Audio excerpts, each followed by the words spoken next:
so we are back with some more of that budget sort of popsicle deck. Hey Kravix, how are you? So basically, the deck's even cheaper than it was previously. It is very much so an aggro deck that just has Be Prepared as sort of a safety valve. It's also a combo deck with the Pabby. Hey Mark. Hope you're doing well. I have updated this a little bit. We're now running James the role model, which is something that I wanted to test out a little bit. It has done pretty well for me so far. It's possible that we should have 3 Radigan, 3 James, something like that, just to keep our inkable count reasonable. We're also running a couple of shields in this build, as opposed to the full set of Cruellas and Nick Wild.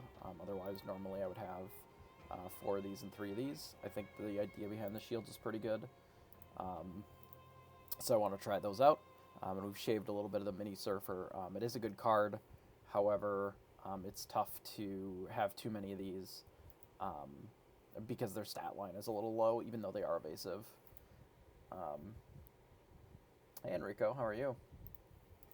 It is about that time, huh?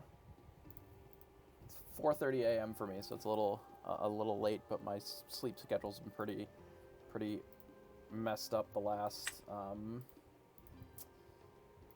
few weeks, so figured if I'm not sleeping, I may as well jump on and battle a little bit. I don't know if we're still in the top 25. We are. This ends soon-ish, so I'd like to get a little bit more points. I don't really care that much one way or the other, but we're already so close, we may as well stick with it. I've been trying to refine this deck a bit, share it with anybody that wants it, because it is so inexpensive. I mean, it really just needs Maui, Teeth and Ambitions, and Be Prepared, most of which are from set 1, which is coming down kind of every day since the availability for set 1 has gone up quite a bit. And then the rest of it is just sort of commons and uncommons, so and I also think the deck is really good. It just doesn't need all those other cards, which I think is pretty great.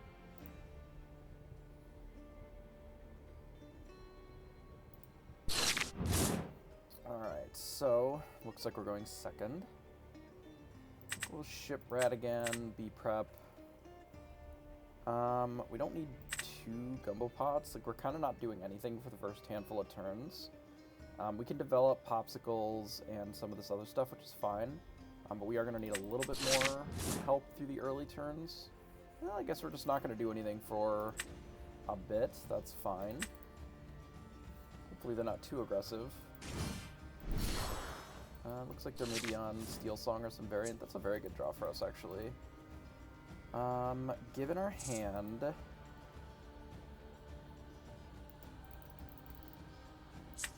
I think we can get rid of the shield. So I just don't see us needing it at all, since we have the Pawpsicle with the Nick and the Flaversham. Like, that'll be a lot of our draw here. One thing that I've noticed is we can get a little glutted on 4s. We have a lot of 2-drops in the deck as well, like 1 and 2s, but it is very possible to get sort of overwhelmed on 4s. I think we can ship the Gumbo Pot this early. Now that we have a 2-3-4, we can play the Tala as they go. If they decide to kill it, great. If they don't, that's fine. We just get to quest it, which is good. I'm surprised that they didn't quest.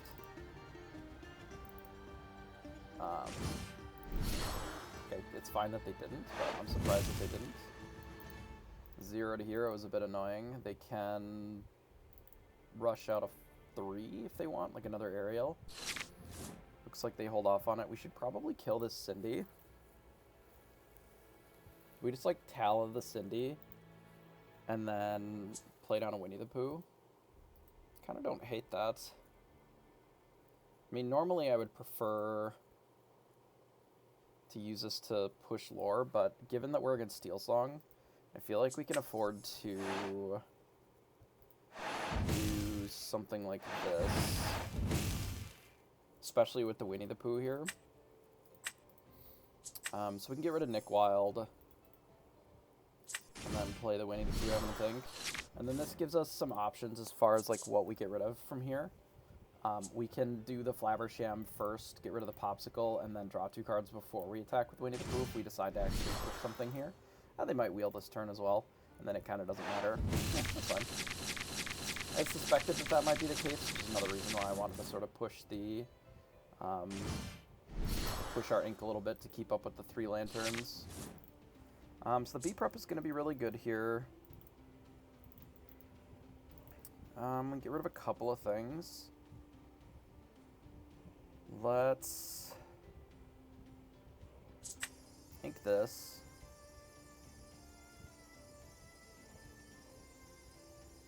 I think we inked that. I think we quest here. And we ink the Cruella as well. Puts us to 6. I would like to kill this Ariel, but I don't really want to kill my Winnie the Pooh just to kill Ariel. That doesn't really seem that great to me. I think I can maybe just, like, do something like this, maybe. Say go. It'd be nice to push a little bit more lore here. Considering just playing this Pabby next turn. I mean, if they sing, like, it's whatever, sure. You've killed my Winnie the Pooh. He's no longer having a think. I honestly feel like I should just B-prep this.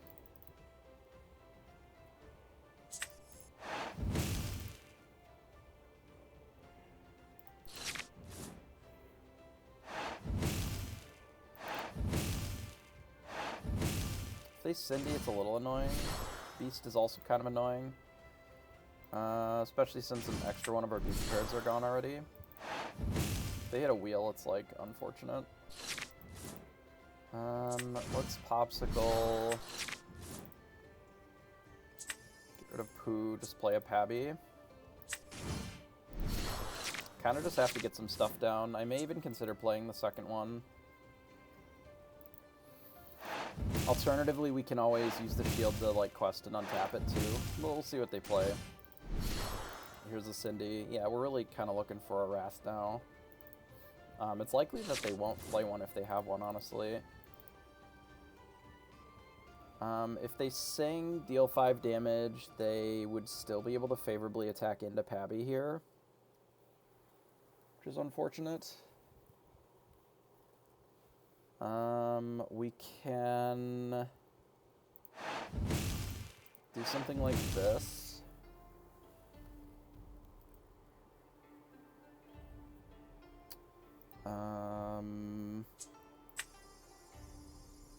I don't really want to play Gothel into Cindy just attacking it for free. That seems kind of loose. Just play Maui, maybe? I'll just play Maui and say go.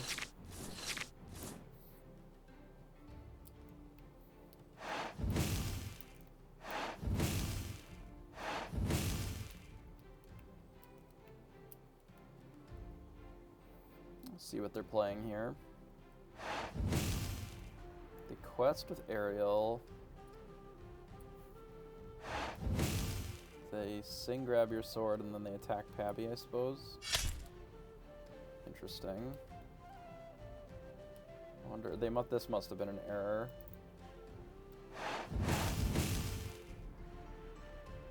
Okay. We're still definitely in the market of needing to draw B-prep.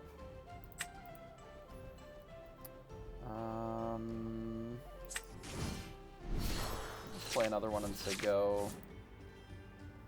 I don't like that this beast hasn't been in play for as long as it has.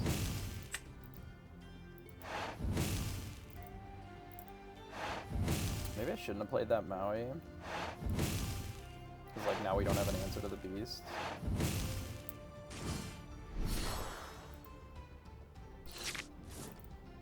Okay, Judy's fine. Can use Judy to draw a card. Ratigan.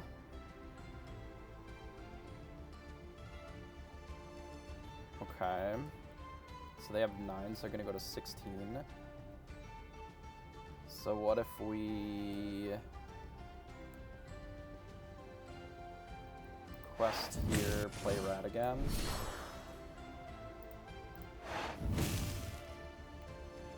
Say go. So assuming that they just quest and don't interact with our board, that's 3, 4, 5, 6, 7. That'll put us to 15, and then we can Gothel plus shield, and then we can kill them, I think, with the Gumbo pot. We'll have to see what they do to interact with our board, but we might be able to get them here if they don't do too much damage. I think we've got them. So this. We untap Pabby, play Gothel, play Gumbo. We attack here. Gumbo, Pawpsicle.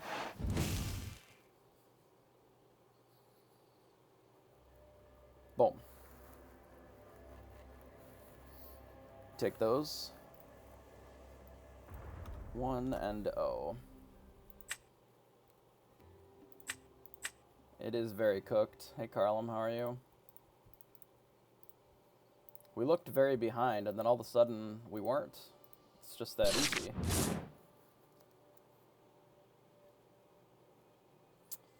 It's a lot of James with not a lot of other stuff.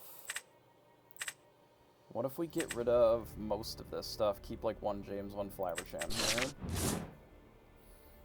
Oh, that is an unplayable hand. Oh no. Oh no. Oh, that's not a good draw. Okay, we did this to ourselves. Okay, we need to draw Inkable, play the Grammatala, and then like have them wheel us real early. It'll be fine. They are all non-inkable, but it'll be alright. I guess we just ink the Grammatala and say go. Maybe they'll shift stitch and wheel us, and then we can have a playable hand again. It'll be a little rough to beat them without the double B prep, though. That's more my concern than the hand being bad, I think.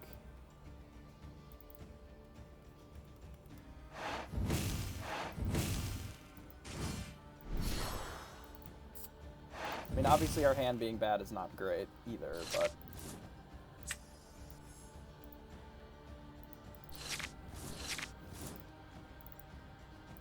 Perhaps we'll draw another Inkable, we'll get to play James. And then the turn after we'll draw another Inkable, we'll be able to rat again them. Oh, maybe this is wheel. Wheel us. Wheel me. I don't think they're gonna. I would just attack and get us dead as quick as possible. Yikes. Sometimes you keep a stinker.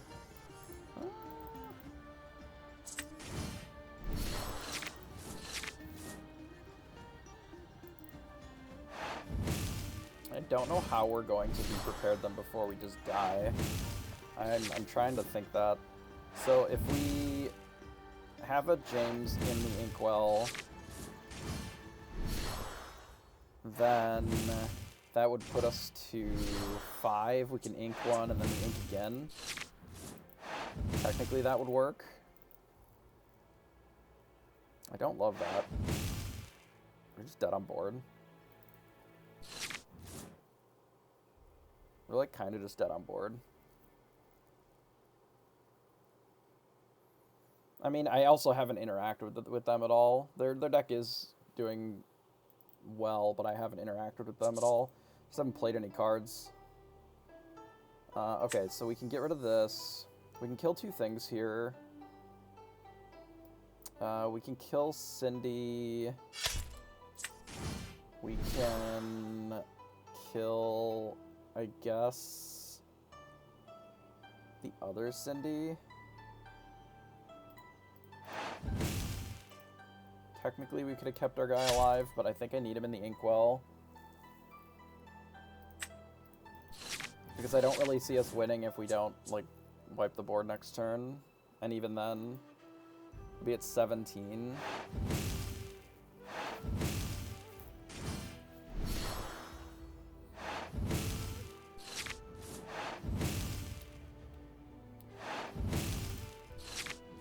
They've gotten rid of 2 grab your swords though, so that's something.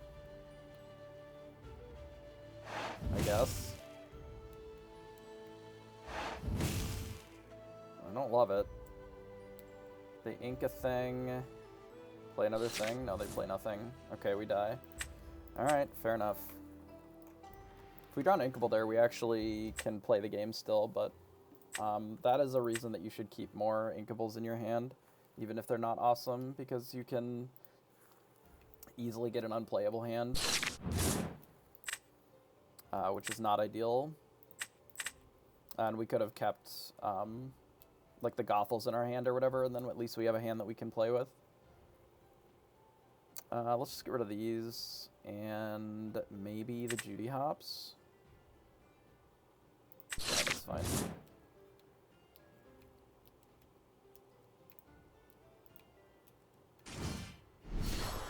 Okay.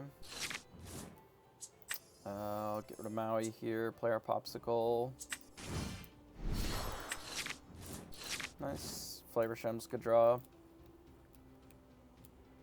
It's one of the reasons that I haven't been a huge fan of Dinner Bell, because it's just non-inkable, but such is life sometimes. I assume they're going to play a 3-3. Yeah. I consider playing this Cruella. Yeah, I don't hate Cruella here. There you go. James is actually very good against this deck, because not a lot of their cards trade favorably into it. Most of them are X3s, the Snake, the Fox. So in general, it's like pretty reasonable. I'm kind of down just to trade for their Snake, but I can also see just beating down. Like we'll get the Winnie the Pooh in next turn, even if we have to ink the Gumbo Pot, and then we'll have the Flaversham the turn after. To bash with their Snake. Play the Squirrel. I see. Okay. Squirrel to do not much with it. This would have been better last turn, but it's fine. Debating on whether or not I just bash the Snake and deal with it now. Because the Squirrel can just hit Cruella, and that's a little awkward. Yeah, I think I'll just bop it now and play Winnie the Pooh. Play a little conservatively here, mostly because they have an answer to it. And obviously getting the Snake off the board is nice, because then the Fox can't just swing in for free either. I have a pretty good hand against this deck. Yeah, here's the Fox, so they did have it, unsurprisingly. I don't care a ton if Winnie the Pooh gets bashed here, but I'd rather not let them do that for free. We'll get rid of the Gumbo Pot, and I think I'm just going to play James's turn and pass.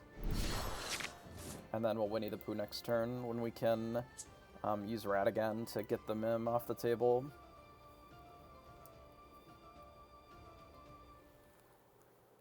We can also just Maui them if they don't have anything sweet. I don't really care about the spellbook. It is not particularly fast on this board, so... okay, so let's quest with Winnie the Pooh and get rid of the redundant Dinner Bell here. Let's quest with James.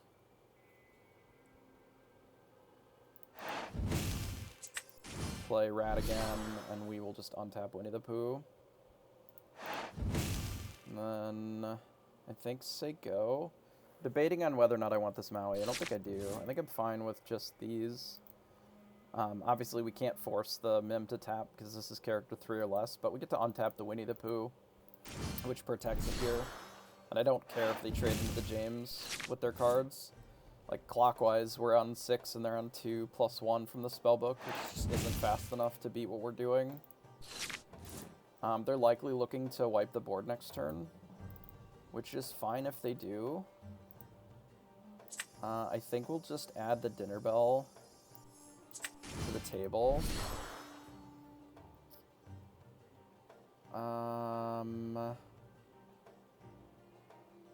I don't really know if we need to add any more ink currently. I think I'm just going to quest with everything. and then say go. Actually, we can get rid of Maui. Don't really need Maui.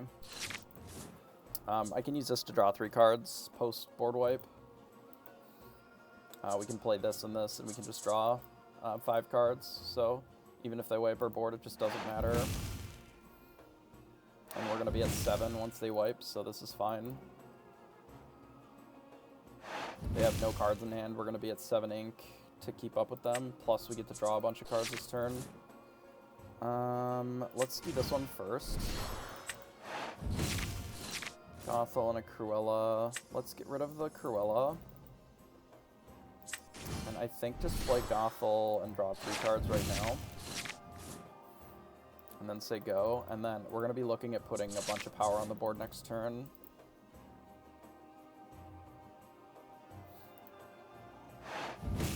Spellbook, the quest for 1, sure. Pawpsicle, draw a card, Flabbersham, draw 2 cards. Let's play a Minnie Mouse and I don't want to overcommit too much to the board.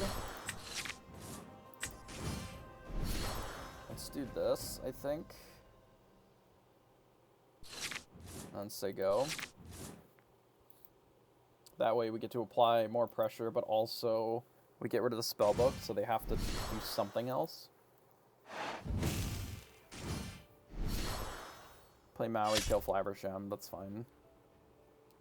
Don't particularly care about Flabbersham here. Quest, that'll put us at 15. We play a mini... Untap this with Shield of Virtue, say go, I think. They have to respond to our board, otherwise they're dead. If they wipe it, that's fine, because we have stuff to refill. We can always draw 3 more cards with Gothel as well. And the Scry again, that's fine. They get rid of a goat, because they're not really winning this race anyway. I think we'll start by drawing 3 cards.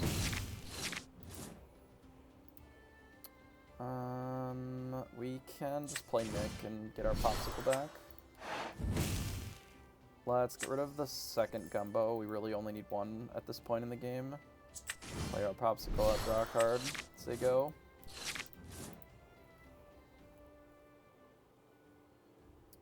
If at any point we draw a Pabby, we just get to end the game. We have plenty of Be Prepareds to clean up whatever they're doing. I think we can just Be Prepared the Maleficent and play Grandmaster. Say go.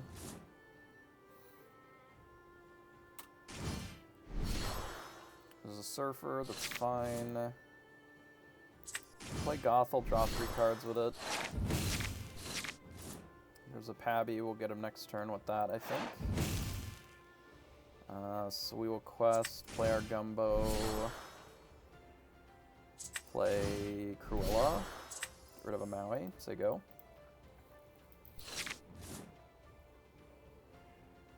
Cruella, very good against Minnie Mouse here as well. The Maleficent, I assume blowing up Cruella, sure. Doesn't really matter, we've got him with Pabby either way. So we play Pabby, we Teeth and Ambitions on this and this. Gumbo, and we Pawpsicle it. Nice. So the games where we've actually had play, because we didn't have too many uninkables, have been just fine. So that's good.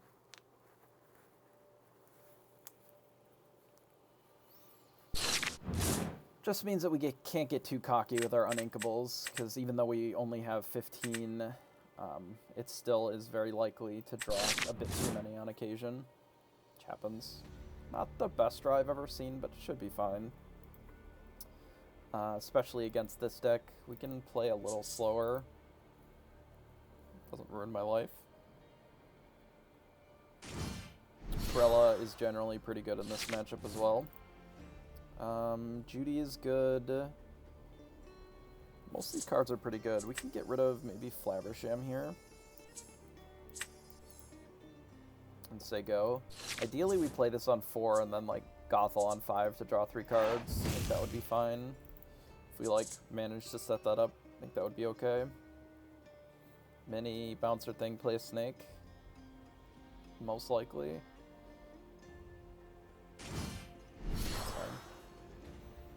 They've got a 3/3. We did find a Shield of Virtue, which would have been good with the Flabbersham. I don't know how much I care about that here this time. Could use it to let Judy draw an extra card, but I think I'm just going to play out a Cruella and say go. Like, again, I'm fine offering this trade, and since we have the second one, if they play out a Surfer, we can just follow it up with that. Like, it is a little awkward that it's weak to Teeth and Ambitions, but we know that our opponent only has 3 left in their deck, so if they decide to Teeth it, it is what it is. We play Maleficent. It's okay. I believe that we're looking at playing Winnie the Pooh, having a think here. We can get rid of the... I guess the redundant Cruella. Maybe we get rid of the Judy Hops, because we have 3 more if they play a Spellbook. Like, I'm thinking we just do the same thing that we did last game, basically. And this sets us up to be able to Dinner Bell pretty well, I think. And they don't really have an answer for items, so the Dinner Bell's pretty free. To be able to draw us just a bunch of cards. I'm trying to hold on to the Gothels just to use them to draw 6 cards. Even though I know that they're good with the Pabby. I think I would rather just have, like, the cards themselves, weirdly. Okay, so given that we drew Tala here, I think we can ink the Tala, play the Dinner Bell, and then just pass. And then next turn we can draw a bunch of cards and then maybe ink an extra one with Winnie the Pooh. And then we can just try to bury them in cards. Normally this deck is able to just have more cards than you in general, but I think we can probably go around that a little bit by just being bigger than them. Especially since all they've been doing is sort of replaying Maleficent. It's not the most threatening card. Like, I don't love where we're at, but we could be doing a lot worse. Ratigan. We can't quite kill any of these with Ratigan, but we can maybe use that next turn to some good effect. So we'll play Gothel. We'll draw 3 cards. So we found a Maui, so that's really good for next turn. I want to keep the Gumbo Pot. Maybe we get rid of the Cruella here. And we just play the Pawpsicle and say go. We don't need to get Winnie the Pooh into combat just yet. I mean, we can. It just seems unnecessary letting our things die for free when we can Maui and use some of them next turn. We can even bash the Mim and then just, like, use it to draw a bunch of cards if we attack with the Winnie the Pooh, which I kind of like. So if this is tapped, what we'll do is we'll play Maui. We'll bash the Fox for 4. So we'll bash the Fox for 4. We'll get rid of Grandma Tala. We'll quest with Winnie the Pooh here and get rid of something else. Probably Gothel. Maybe the Ratigan. Given our board, it's maybe Ratigan. Since we can use the Gothel to draw 3 cards. I think I'll get rid of the Ratigan.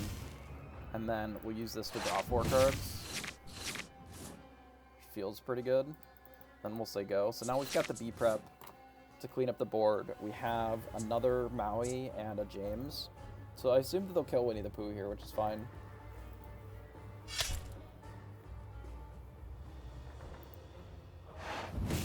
We can always Maui something else again.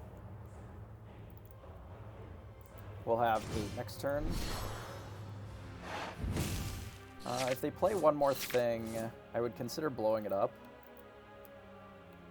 We could just Maui and draw more cards. Let them go to 9. 9 is a little sketchy, but not, like, insurmountably so.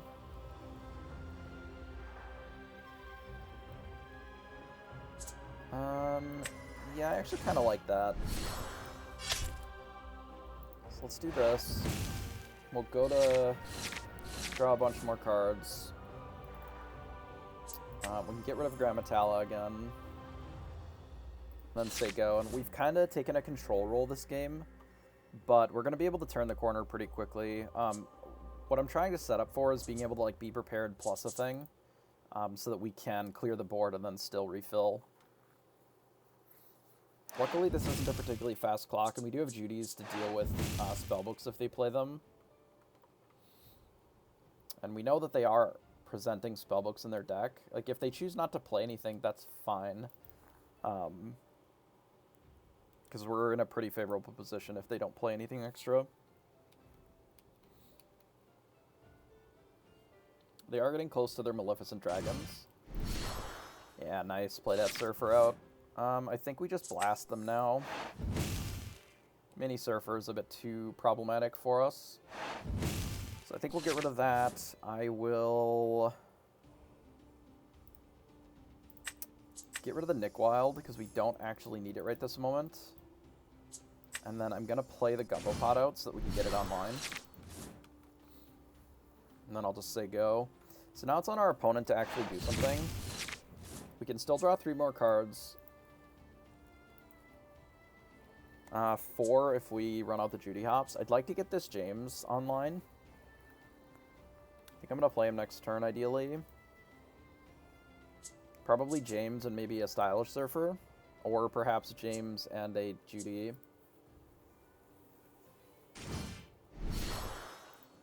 So they played the Pan's Shadow. It's Rush and Evasive. So I think what we'll do is we'll run out James, Cruella, and maybe the Stylish Surfer.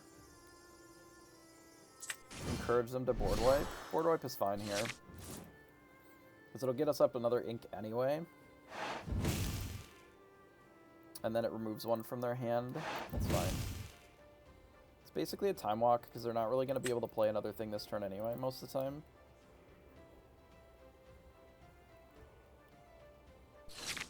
Yep. Let's play a Flaversham. It's a good draw. Get rid of the Pawpsicle.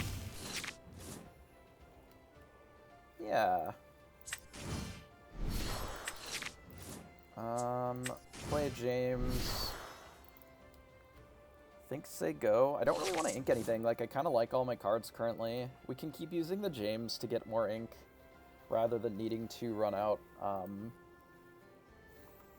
ink more of our cards, because like these are good against spellbooks, and the Gothels can either be combos with Pabby or they can just draw us more cards. Because eventually we're going to run them out of removal, and we'll be able to, in theory, just bury them in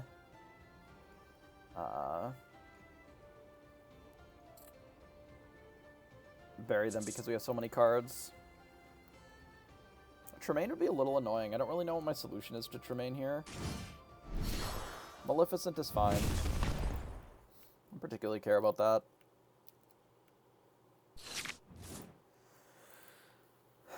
We have Be Prepared. We don't need to use it right now. I think I'm going to play a Gothel and draw some more cards. Teeth and Ambition, Gumbo Pot, another Grandmaster. I think we need to start questing here, honestly. So I think we'll James. We'll run out of Judy Hops and draw a card off of the Pawpsicle here.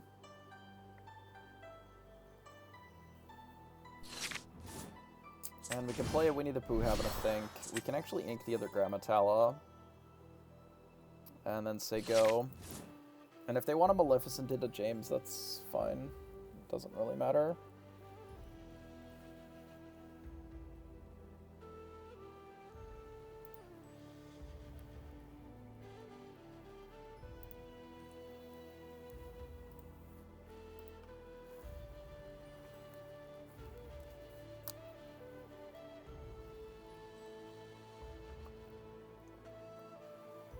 13 would be a bit rough, though. We are getting close to being able to just killing them with the Pabbies, though, which is nice.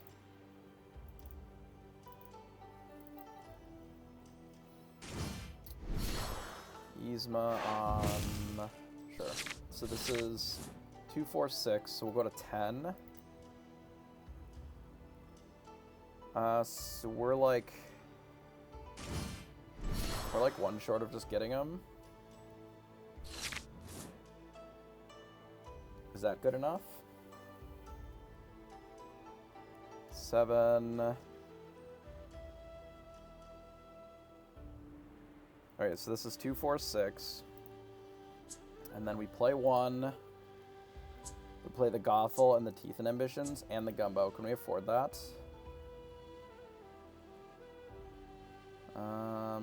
7, 8, 9, 10, 11, 12, 13. Yeah, we can afford that. Okay, so let's do this, this. We need to poo, getting rid of Radigan. Get rid of... Oh, we're 1 short. Fuck. Because we can't get the Pawpsicle as well.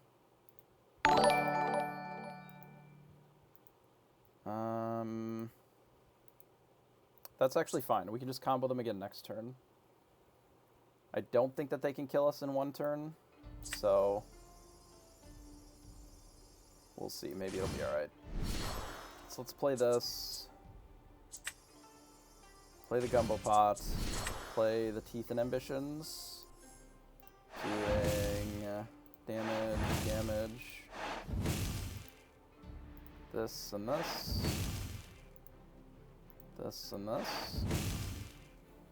I don't think that they can get 4. 1. Goat. They might be able to get us. If they get us, they get us. If they get us, then we fucked it. If they play Goat, Goat puts them to 17. It'll put them to 7. They bounce it with the Snake. That'll put them to 5. Yeah, they can get us with Goat and a bounce. I misplayed that. I should have be prepared. Oh, never mind. We're fine. Never mind. Never didn't have it. I think they could have gotten us with Goat, because they play Goat, go to 17, bounce Goat, go to 18, replay Goat, bounce Goat, maybe.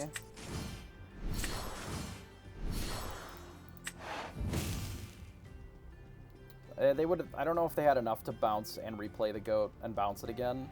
Like, they would have needed 2 snakes, I think. Yeah, we'll take it. We'll take it. I think I kind of just had to make them have it in that spot.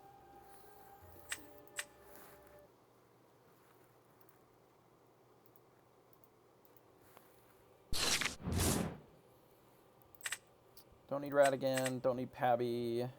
James is good. 2 James, maybe not as good. 1 is usually fine. They are good, I just would rather have some more Inkables, I think. Well, we'll try the 2 James anyway, I suppose.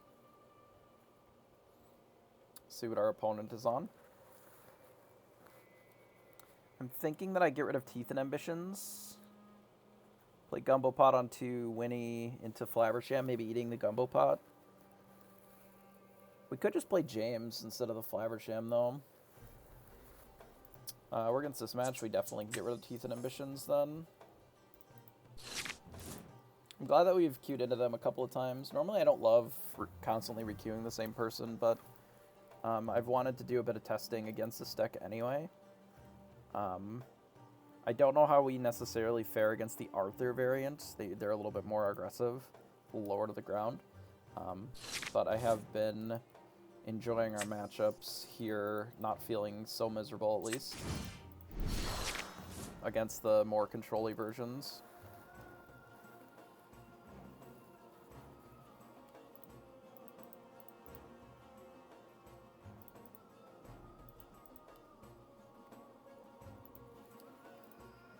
The only thing this hand could have used is probably a Pawpsicle, but almost every hand in this deck could use a Pawpsicle, so...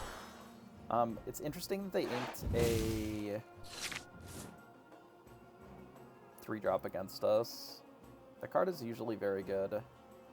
The Surfer. Maybe we don't need Flabbersham to draw cards. We probably do. I'm just trying to figure out what I ink here. It could just be Judy. And if they spellbook us, like, they can spellbook us later. Like, we have 1,000 years to find another one, I think. I'm feeling like it's maybe Winnie the Pooh, and then we just start running out James for a few turns. I kind of don't hate that as an option.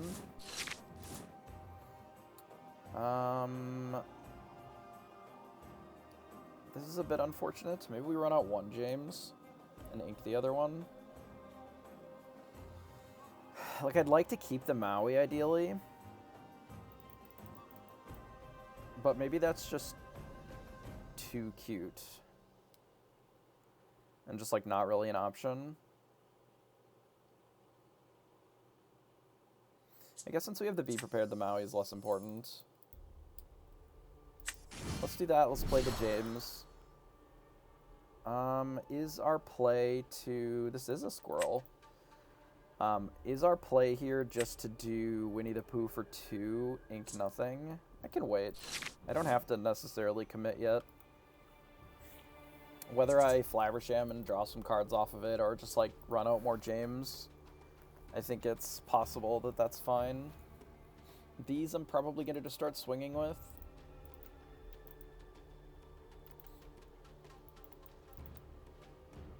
We could even let the Winnie just get into combat as well.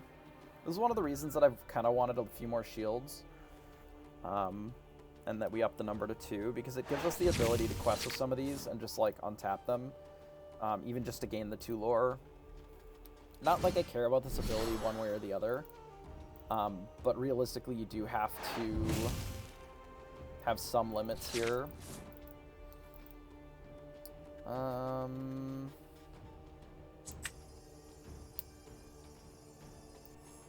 It's 3 versus 6 now. I'm debating on whether or not I just attack some of these. But I don't really think that that's the kind of plan that we're on. We're just doing this. I'm going to ink the Gothel and say go. I'm inking the Gothel because we likely are going to need to be prepared. And we can use this Flabbersham to draw cards with the Gumbo Pot here. Maui's fine. Yep.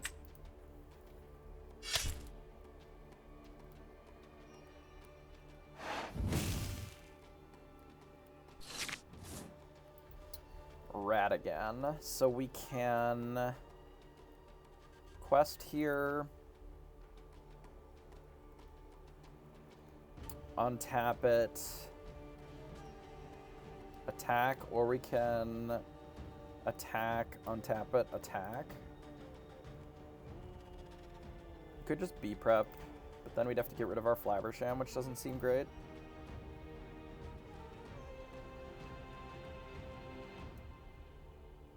They don't really have that much pressure right now. I don't really want them to bounce the goat, though.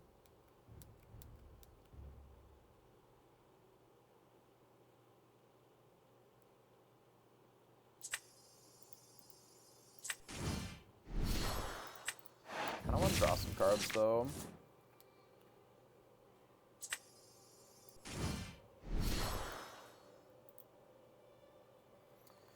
If we quest, then the goat gets to be bounced. If we bash, then they get to just Maui our James, which is fine, realistically, but I think I want to get rid of the goat. I just don't want them to bounce it. I think we'll do that and just say go. And then if they kill Flabbersham, that's fine. We can play the other one for the shield. But we have enough ink, we can just be prepared and clean it up, like if they Tremaine us or whatever.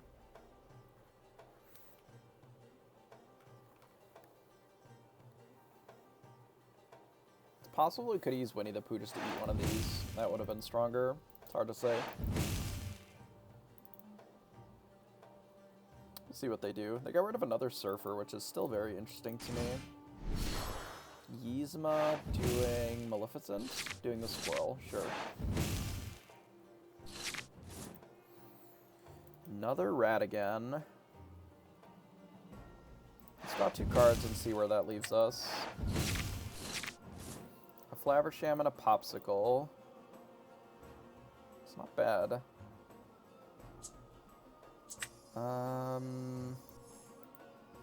We could untap the Flaversham just to keep it 2 with a rat again. I weirdly, like, don't hate that.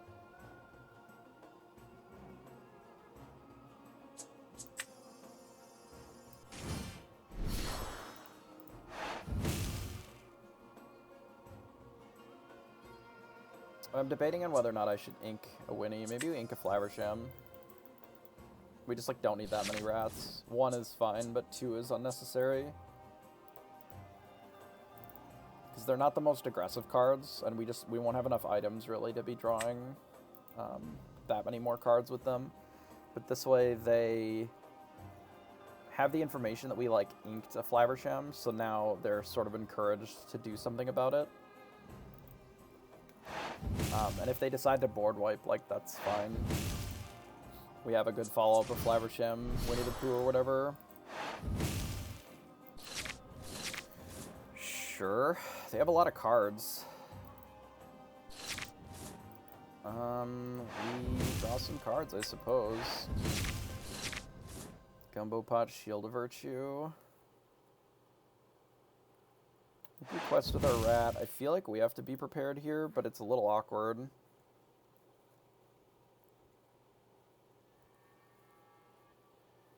Okay, I don't want them to go to 14 for free. It's a pretty big number. What's our alternative? We don't really have a way of dealing with these Yzmas favorably outside of that.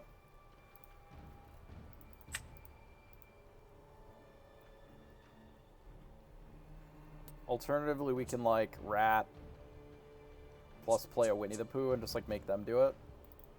That's kind of all the cards that we have in our hand. Yeah, let's do this. Let's do that. Let's play the Shield of Virtue and just say go.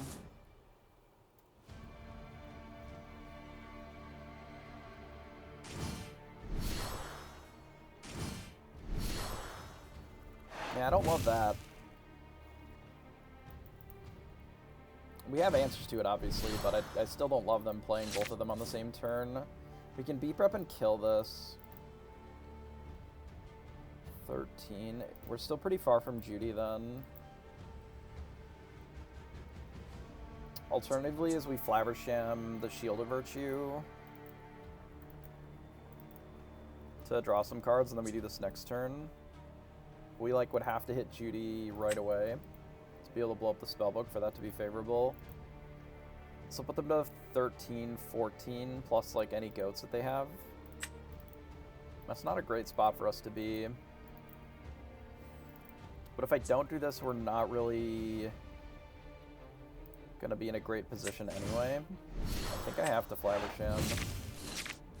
Yeah, the Judy would have been a little better there.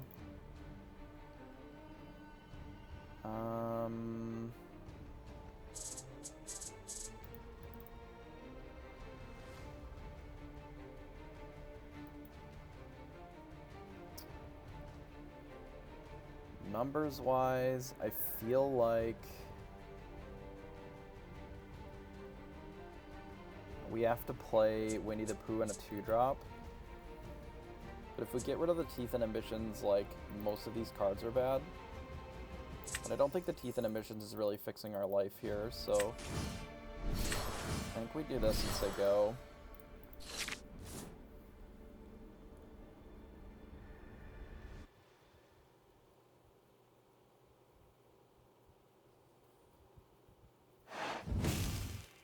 Not hitting Judy there is unfortunate.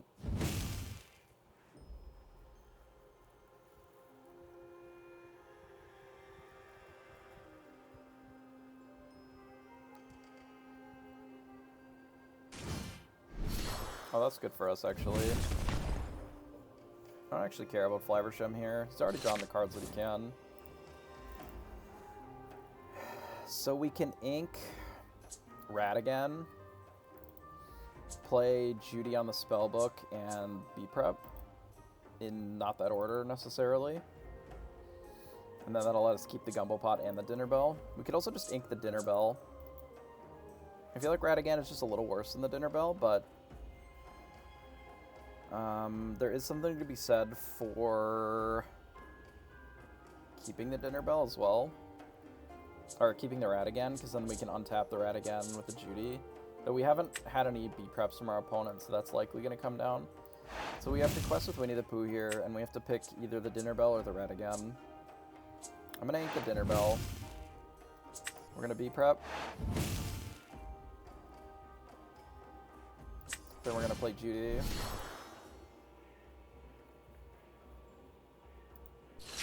We maybe don't even need this Gumbo Pot. Like, the Gumbo Pot, I don't know if we're going to be able to have time to do double, like, enough healing to make that work. Like, we just maybe don't have the time. Yeah, this would be the reason to play the Dinner Bell, or to keep the Dinner Bell.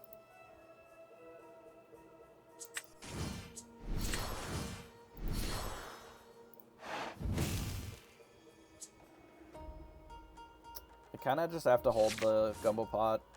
I don't know if playing it really helps us. Gives away a little too much information.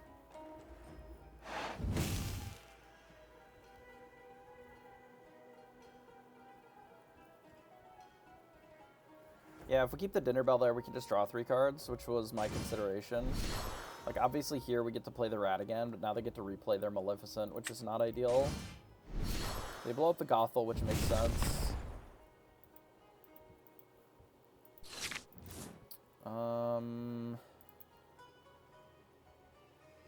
Yeah, I look pretty dead here. It feels like no matter what we do in this spot, without drawing those extra cards, yeah, maybe the draw 3 line was just strictly better than the Ratigan, because the Ratigan just like doesn't have any real targets in this spot. Now we're in a spot where we have to B-Prep off the top. We don't have lethal then. And we are dead to a goat. We have to, like, do this to blow up our own Gumbo Pot to hit a B-Prep to kill our thing that we just played. I don't like that. Alright, fair enough. They got me. They got me. Yeah, I think I played that wrong a little bit. I think we could have stuck the Dinner Bell down, and I think that would have been more useful than the Ratigan was in that spot. We get rid of those. We have a couple of Grammatals, which are nice here. We can keep the Dinner Bell and the Maui, and we'll keep the Gumbo Pot in case we need ink. Yeah, this hand isn't bad. Against this matchup, it's pretty good too. In this case, I think we can get rid of the Gumbo Pot. Nah, let's get rid of... Let's just get rid of the... They're all so good. We'll get rid of Cruella. All my cards are so good. Hard to know what to ink. Maybe it is just the Maui because it costs so much, but like it's so good with Dinner Bell. I actually think I can get rid of the Gumbo Pot here, since we're going to be running out so many Talas anyway. Next turn I might even just run out a Tala instead of a Judy. Just because it gets to quest for just so free. Because I don't care if they're attacking into my Talas. We can get rid of Nick, that's fine. Tala, quest here. Then we probably want to just get the Dinner Bell down so that these Mauis are better.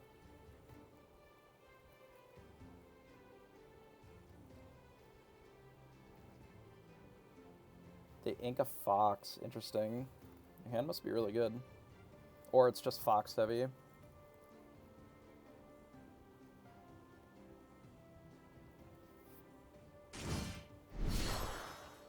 Play out a Surfer, I can appreciate that.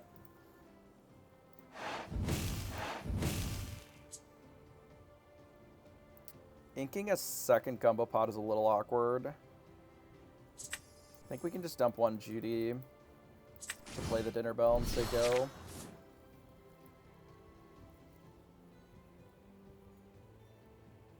The Mini Surfer's a little rough here. Since we got rid of our Cruella, we don't have a great answer to the Surfer, at least not in our hand. Played a rabbit, sure. Teeth and Ambition. It's halfway to beating the Minnie Mouse, in theory.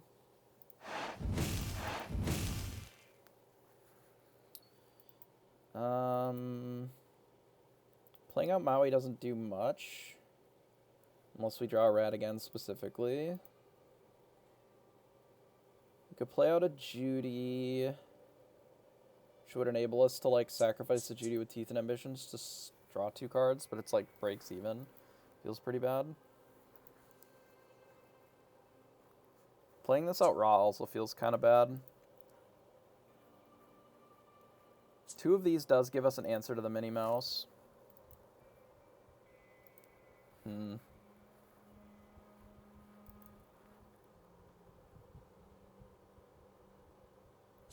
Alright, we'll get rid of the Gumbo Pot.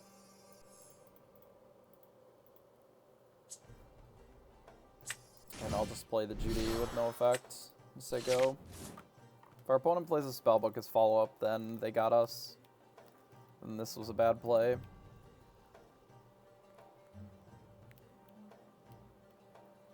This gives it, what this leaves us with is the out to draw another Teeth and Ambitions to be able to get the Minnie Mouse. So they bounce back the Fox. Or so they use the Fox to bounce that back. They attack with the Merlin Squirrel. Are they planning on inking and playing a Snake?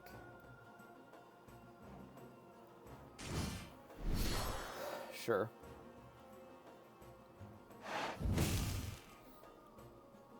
Are they going to hit a Grammatel? That would be really good for us. Oh my god, that's so good for us.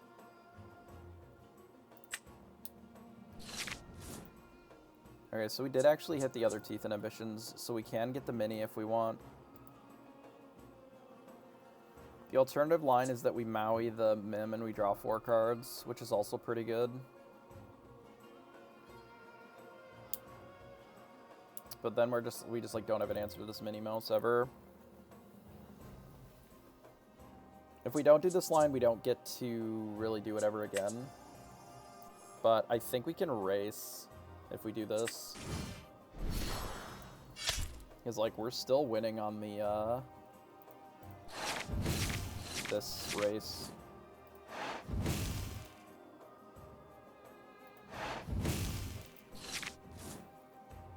Or at least we're keeping up with the Surfer, which is fine. So I think we close just as fast, if not faster. And drawing 4 cards is, like, really hard to not do. Especially now that we have Gothel, which can just draw us another 3 cards. Like, if they bash into the Judy Hops here with the Snake, that's fine. I think we can even Grammatel it back.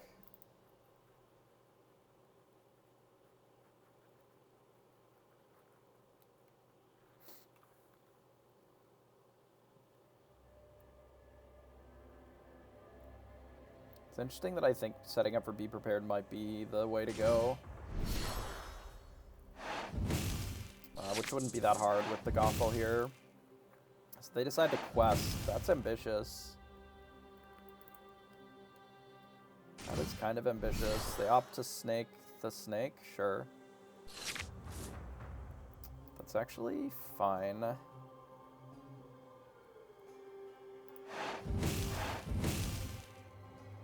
Do this.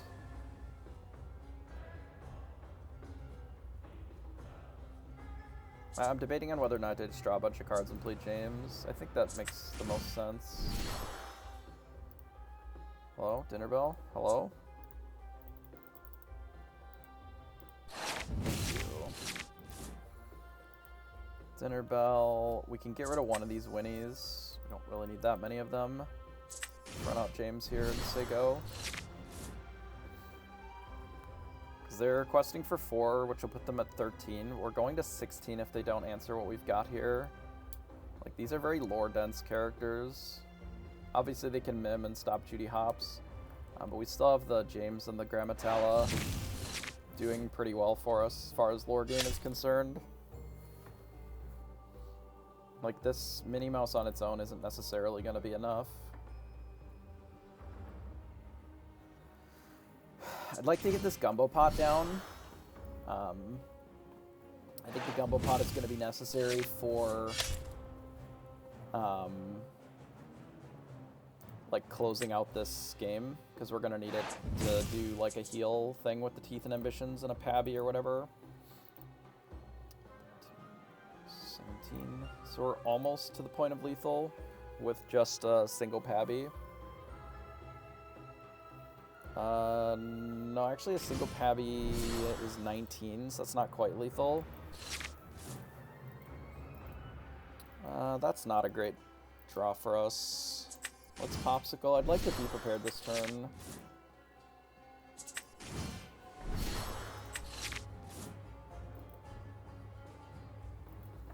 Not having be prepared this turn is really unfortunate.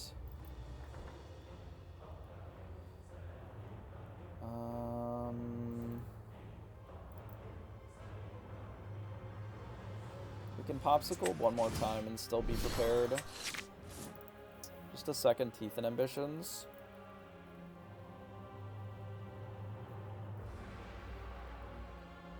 So we could take out the Minnie Mouse with double Teeth.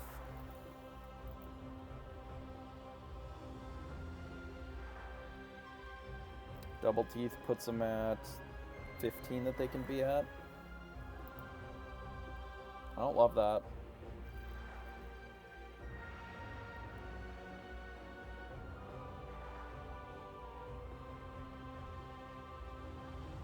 I hate that. I also hate them being at 17 though. I just don't really see us winning that way either. We could Teeth here to here. Bash the Fox, play Winnie the Pooh, and then Teeth the Winnie the Pooh. Maybe that's better. Okay, so Teeth, deal 2, bash the Fox. Yes. We'll ink a Winnie the Pooh. Actually, we can play the Minnie Mouse. Do it this way.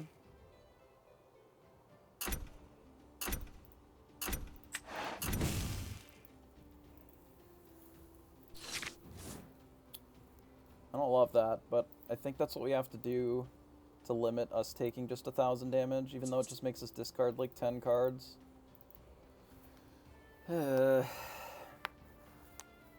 Winnie maybe was better, but I feel like the Mini can potentially keep up with lore more freely. Obviously, Tremaine is bad for us with this play. We're probably going to have to play Gothel and eat it with the Dinner Bell, just to draw a few more cards. We could have held off on healing the Mini, but I just don't ever see myself Dinner Belling our Minnie Mouse here. Like, there's just not a world where we're winning if we're Dinner Belling our best card. At closing, at least.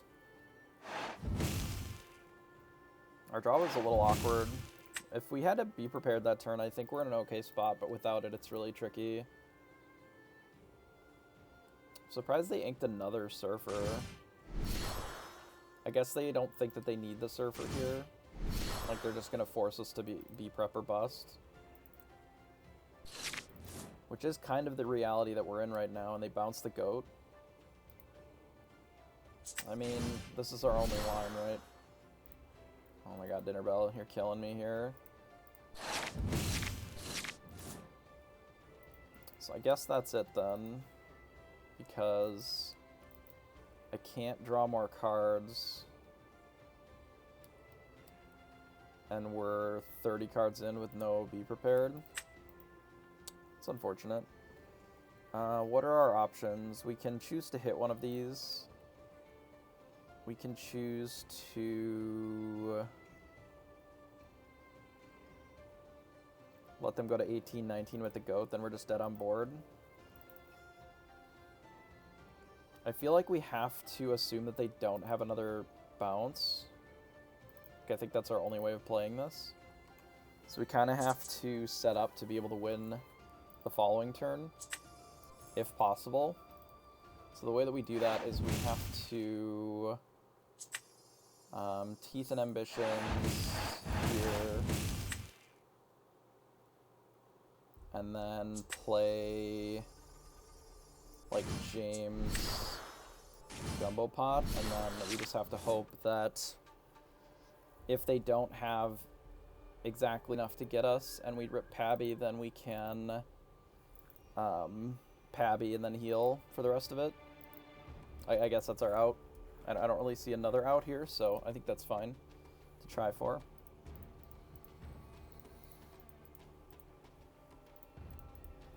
Because they may not have the bounce or the spellbook, because this will put them to 18 if they have goat plus a bounce, or they have goat plus spellbook, which we know that they have a goat in their hand.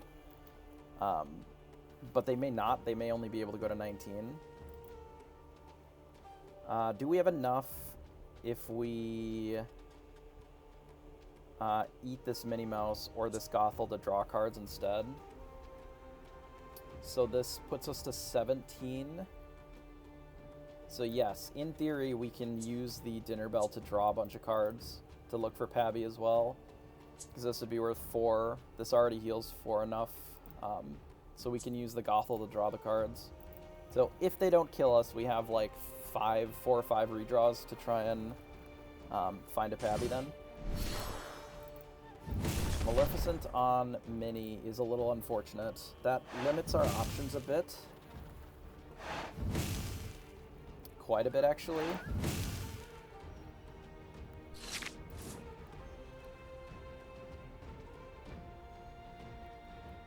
So we need to heal 3.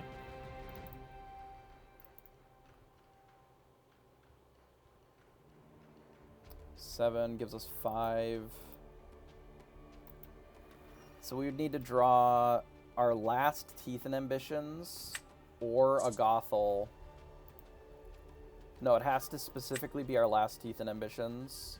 Or I guess a Be Prepared could delay the game another turn as well. Okay, there's a Be Prepared. We quest here. And I guess we just Be Prepared. I don't really see another choice, so we do that, and then I guess we want to run out the Cruella. This Winnie the Pooh isn't really doing us any favors here. We'll do that.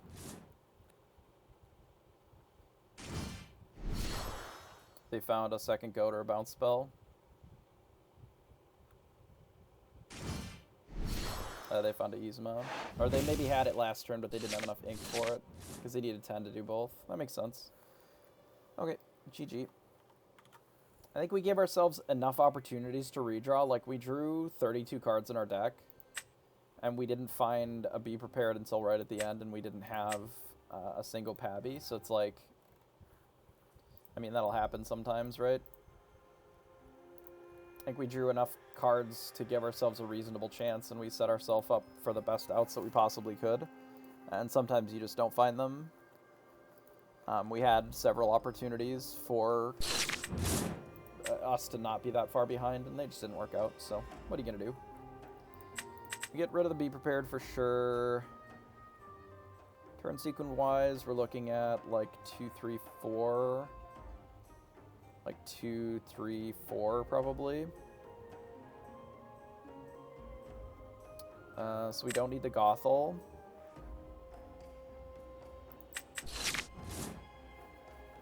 Okay.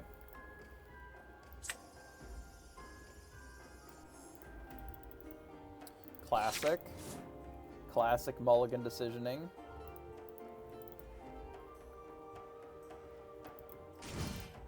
Assume that they're on hyper aggro, that's fine. I believe we're getting rid of Gumbo here then.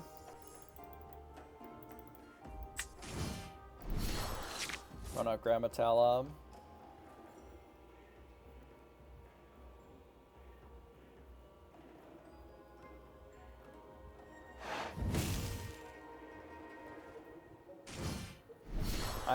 I would say that I'm like super surprised that they're still just on this nonsense, but I guess they don't really have an incentive to change to something else decklist wise.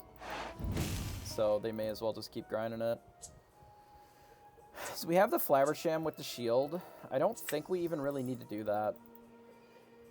Like, I don't think that's really going to help us, like, doing the dirtily crap. I think we just have to try and race. Or at least keep up with them, roughly. So I don't really see another way for us to win this match. At least with the way that our hand is. Like, I'm just going to start slamming James. And hoping that we can deal with this Arthur before it kills us. Wouldn't surprise me if they don't attack with Maleficent, which is really good for us. They attack with nothing. That's so good. Okay. So you get rid of the Shield of Virtue. Play out James. Just bash with everything. This Maui will be pretty good. Assuming that they attack and it's not, like, super favorable. Like, if they have a tapped Arthur or something, we can Maui them. If not, we just run out more James. So they quest with Arthur. Arthur bounces LeFaux, replays LeFaux. I'm curious what they're going to do with this Maleficent. Like, the LeFaux untapping Arthur makes sense. They play Pinocchio, sure.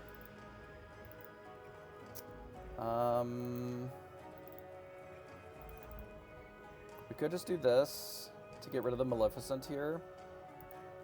That would allow us to play the Pawpsicle and the Role Model. We're going to go to 9. I don't think we win this race. This could draw us into Teeth, though, which is interesting. We may have to B-prep them. Game, please. Trying to think here.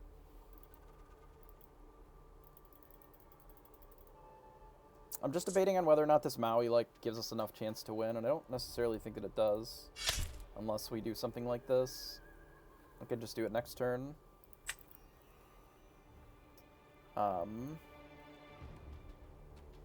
My question is, do I just play the Pawpsicle and ink whatever we get if it's bad? Well, this could draw us more cards. Is drawing more cards worth it?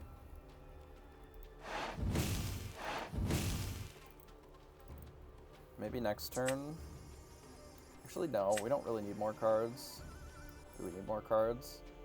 Fuck. Actually, you know what? We're already putting enough pressure on that we don't need this Maui. We just don't need that Maui at all. These James can do the same thing as the Maui. And we may just be preparing if they, like, leave double Arthur or something. Because if they do this, it's 5. This is 1, 2, 3, 4. I guess it's only 4 plus the 3 here. So it'll go to 12, and then the Pinocchio is a one-shot.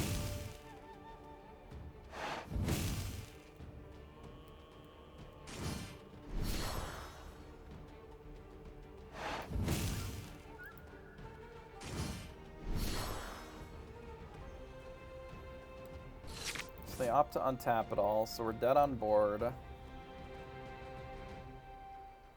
Which doesn't feel great.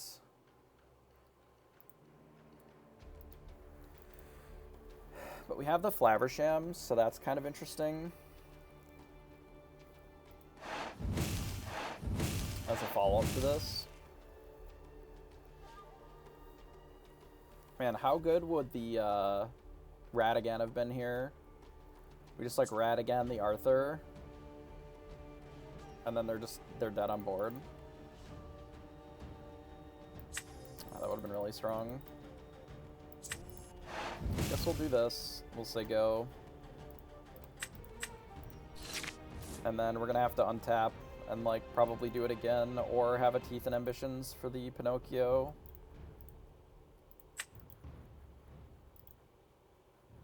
I don't love it. Our position here. Another Arthur and a Pinocchio, which is lethal. Well, we found the Ratigan, but not timely. Okay, guess we're dead again. 'Cause this is too much. Man, that's really unfortunate. We had a lot of answers to be able to deal with that too in the deck, just not in our hand. Like a single Teeth and Ambitions to disrupt what they're doing, or one of our many other answers would have been valuable. Makes me want another Ratigan for matchups like that, where we're just like trying to play to the board. It's such a good card against Arthur. I'm trying to think of where I can actually put it.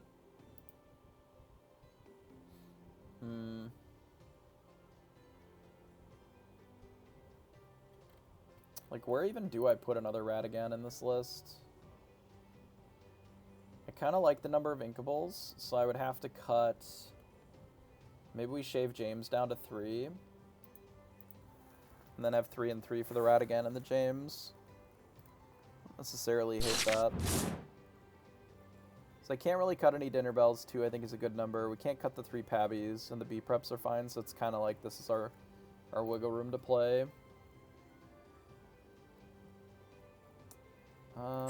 We don't need that many Gumbo Pots.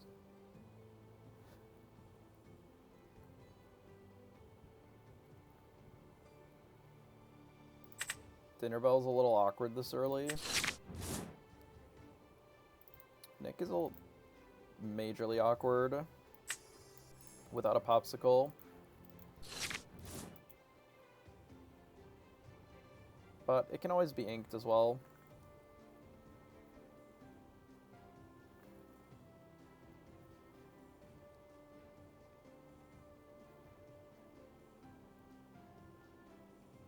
Opponent inks a Maui, they're on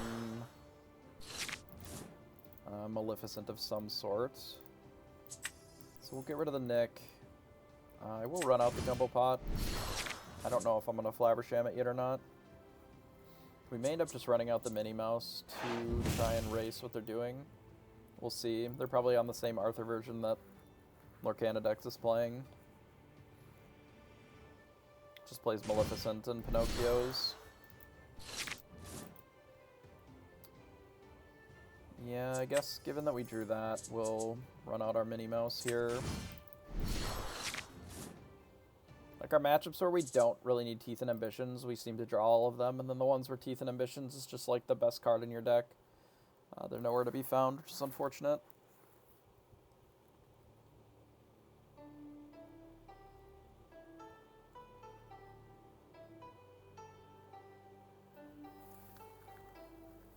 We haven't really had very many Grandmaster on 2 games in the last handful here.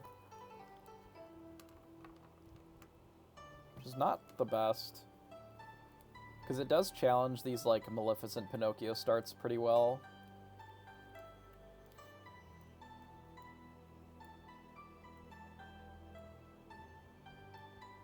Because it could just like very favorably trade into them. Our opponent plays an Arthur, and I assume does nothing else. That's good for us. God, inking this Gumbo Pot just, like, feels so bad.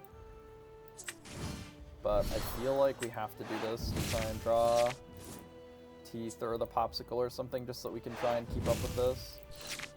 Because we're almost certainly going to have to be prepared. Probably next turn, actually.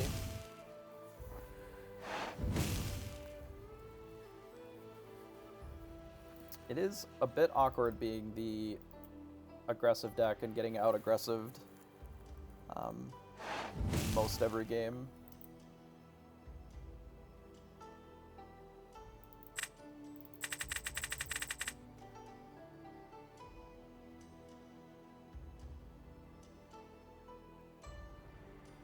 It's interesting that they didn't know which one they were going to bounce before they attacked. I would think that you would want to know that before you actually turn your thing sideways.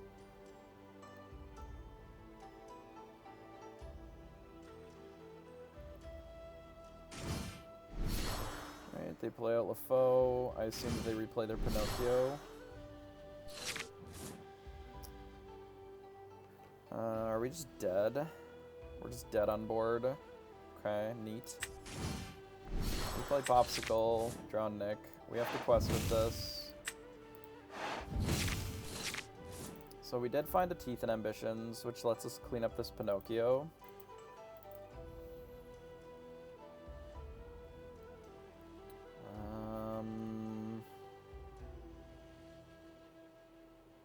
So we have to do this.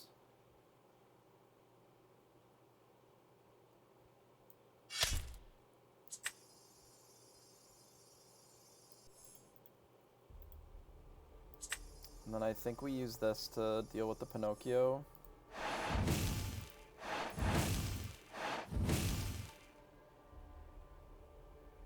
And then say go, unfortunately.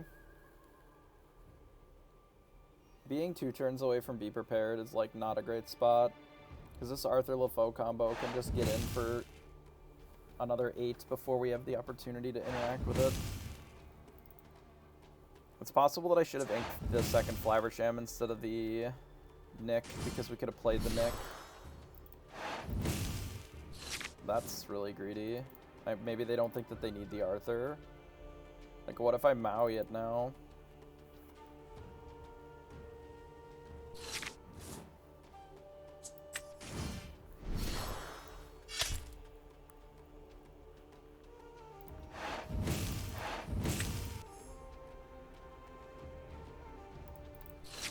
Like, I mean, maybe their hand is just so good that they don't care, but like, what if I just rip a Maui off the top?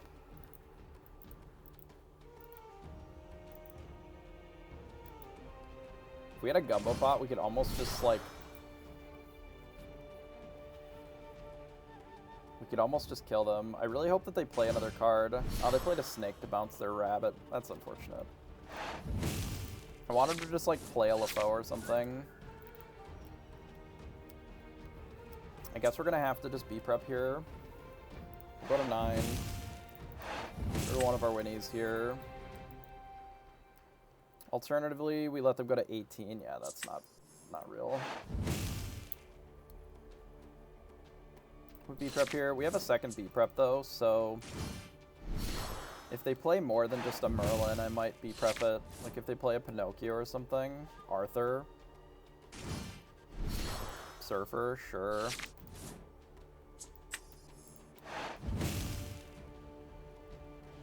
Play that. We have to ink probably this Grammatala. I mean, I don't love our positions still, because they have a lot of cards in hand. Like, this doesn't really put us ahead. This is where the Ratigan is so nice, because it allows us to keep our board, still put things forward. Like, if we had Ratigan on that previous board, all they have is their two power flyer, or their 2 lore flyer, and then everything else just gets devoured. I guess we're dead. If they have a goat, we're just dead, right?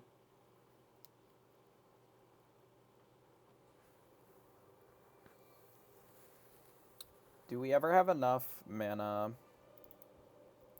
to win with Pabby next turn? I don't think so. I just don't think we can get enough. We can't get enough damage on our characters. Like, let's imagine that I Flaversham and eat the dinner bell, and then we draw into...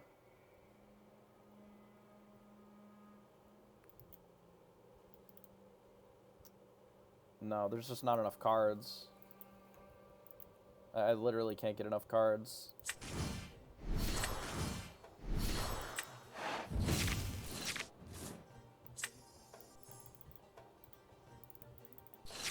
Like, I just can't get enough cards on the table. We need, if we had a Gumbo pot in play, maybe. Without the Gumbo pot, it's impossible here. Like, I don't know how they have 8 ink in this deck either. It's kind of wild.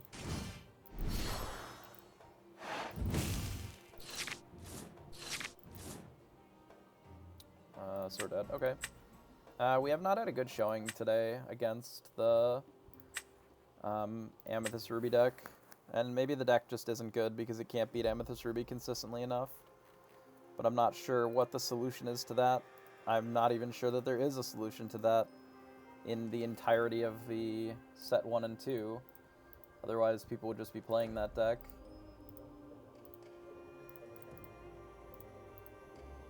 like, we have... Maybe we're supposed to... add another rat again, try that.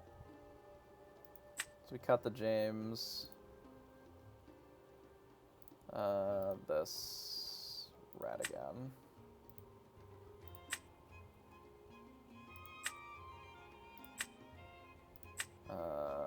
This. So what, 3 and 4? Or something? I don't actually know what our record is currently. Should have been keeping closer tabs. I think it's 3 and 4 though. So we lost the second set immediately. Yeah, it is entirely possible that we just need more. Yeah, I mean, I don't think that deck is actually playable in paper though, is one of my problems. Because it should lose to the same matchups that this one's losing to. Like, I don't really see how it's beating an Arthur, like, in a million years. I've seen his list. It doesn't have any cards that interact with Arthur at all. And if you're not interacting with Arthur, like, you're not winning these matchups either. Like, it's the same problem. But I have the same cards to do that. Like, you're saying that we need to be playing a Poisoned Apple and then also something to attack it. Like, we're talking about investing 8 into dealing with a single thing. I would do that as well. I have the same cards to be able to interact with it. Ratigan allows us to both tap it, untap one of our things, and bop it. We just didn't draw them, so then we got steamrolled by it, right? So I'm not sure where a deck that's playing a ton of 4 and 5 drops is really going to be able to keep up with it either. I should mulligan before we do anything here. We don't need this extra Maui. Oh, I guess we don't get to mulligan. That's fine. We'll use the Maui's ink. Too busy talking.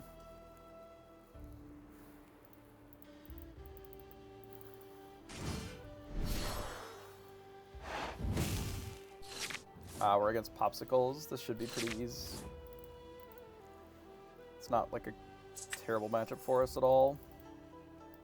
I could play the Gumbo Pot. I think I'll just play Corella to get some pressure on. Corella into Winnie, probably into Nick Wild if we don't draw an item. Like if we don't have a Pawpsicle by then. Let's use it as a 2 lore thing.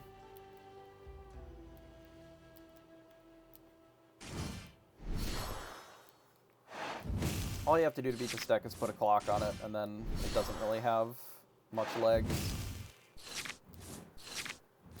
We drop Be Prepared. We get rid of... Well, we can hold on to Nick for one more turn, I guess. Get rid of the Maui. The Maui is just not that important here. Kind of care if they're flabber jamming and drawing cards. Most of the time. They've gotten rid of 2 Mauis already, I believe. Obviously, if we draw a Pawpsicle, that would be ideal, because then we would be able to play the Pawpsicle and the Flaversham this turn, and then do Nick Wild the turn after. Mickey Mouse Detective. We drew a rat again. We could kill the Mickey Detective this turn. That is an option. Are we in the Be Prepared space? I don't think so. Feels like we're not doing Be Prepared here. I don't really care about the Minnie or the Mickey though. Maybe we just get rid of it and play the Nick Wild out for pressure. And say go. I'd like to eventually maybe turn this into more cards.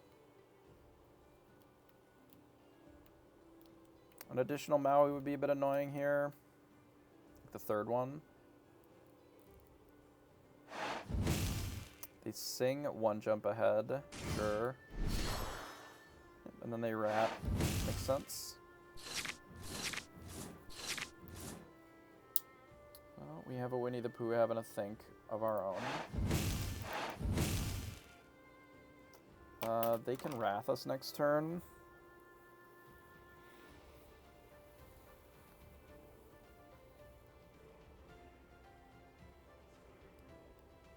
I'm considering just playing this Gumbo.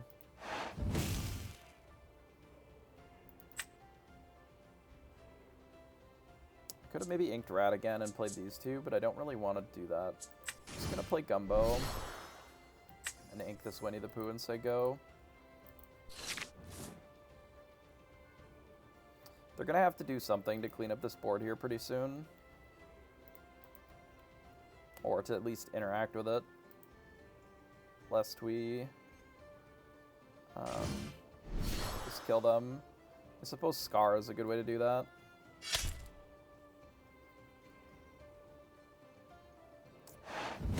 Actual nightmare scenario. To see if they decide to double Pawpsicle it, I wouldn't. I would probably just Scar and trade.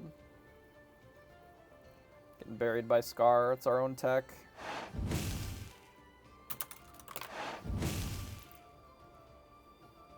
This deck is so fucking trash without Pawpsicle, holy fuck. I think every deck that plays these colors without Pawpsicle is just like barely functional. When you have the Pawpsicle, it's awesome.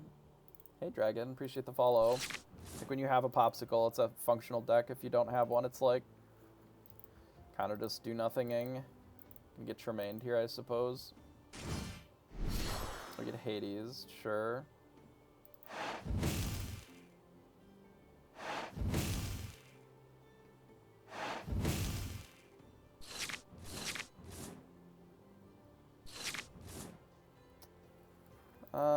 I feel like I don't want to be prep this turn. I'd like to do it next turn, probably.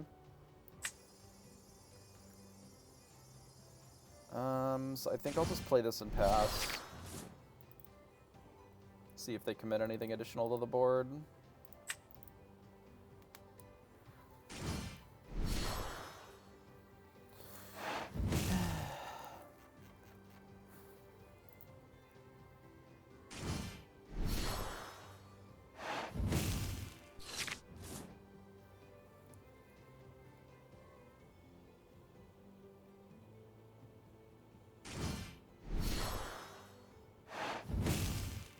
Sardine can.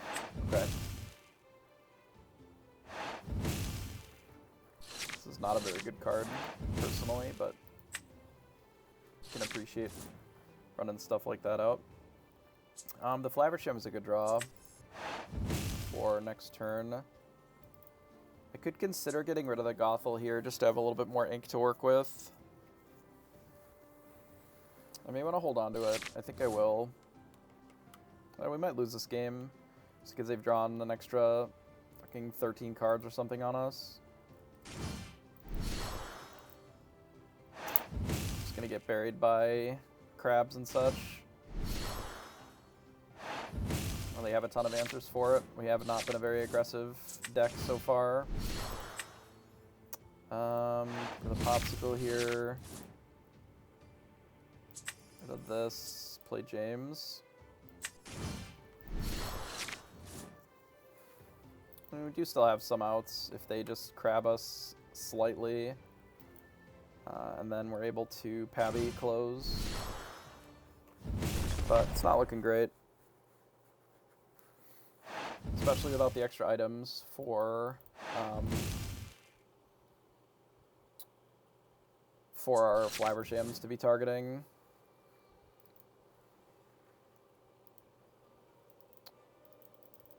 I literally can't get rid of another Gumbo pot. Imagine drawing Pawpsicles. Crazy.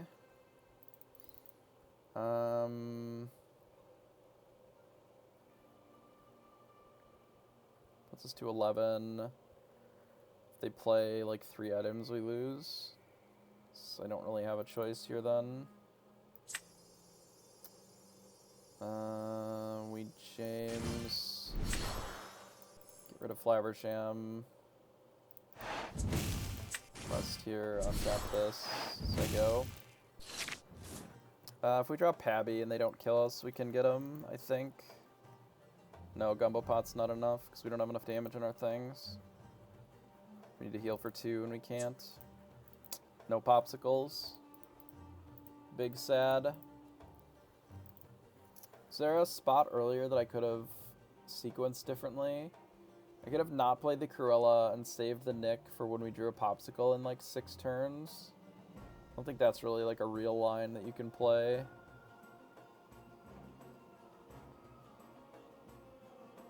We could have board wiped a turn sooner, but I don't think that really solves our problem either. Yeah, I don't think there's anything else that we could have done with the way that our hand was. If we mulligan the Maui, I think that would have made a difference. Or if we kept the Maui to interact with their Flaversham, maybe that would have been better. They be prepared, sure.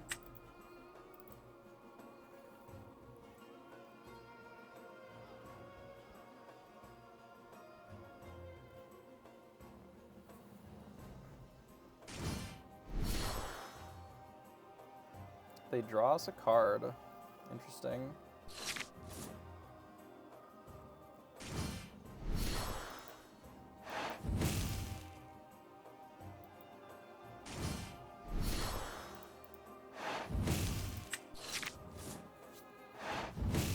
Develop your brain.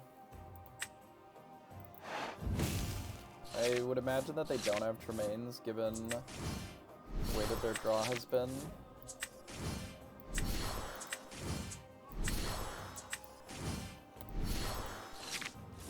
Because they haven't played any Tremaines. And there's not really room for them if you're also playing Hades. Maybe 2, I guess. Like, half this pile is uninkable, so maybe not. I don't know how many cards their deck started with, though. Possible, I suppose.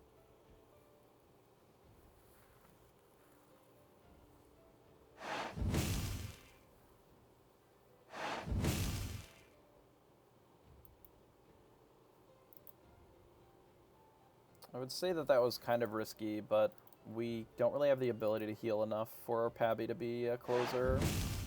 So it doesn't really matter what they do here, I don't think. Even Flaversham drawing cards is not going to be enough to dig us out of this. Looks like we're pretty rip here. Yeah, I think inking the second Maui, or just not mulliganing the first one, is pretty costly this game. We just like allowed our opponent to draw, at this point, 15 more cards than us, so okay, I guess we've perished again. Neat.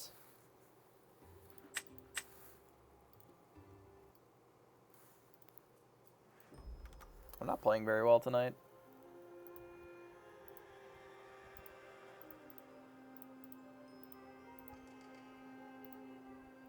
It is possible that I'm misprioritizing what I'm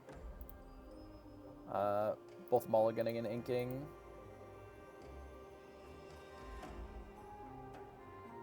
I'll have to go back and rewatch some of these games, but it seems likely that I'm misprioritizing some of what I'm inking here,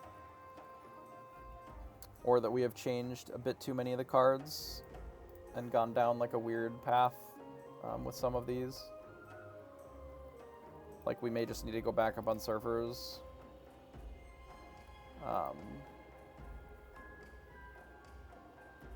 And just be more aggressive. Because like I keep adding cards that are more defensive and then the deck plays a lot worse. We also cut our 1-drops for the shields. And it's possible that the 1-drops are just superior.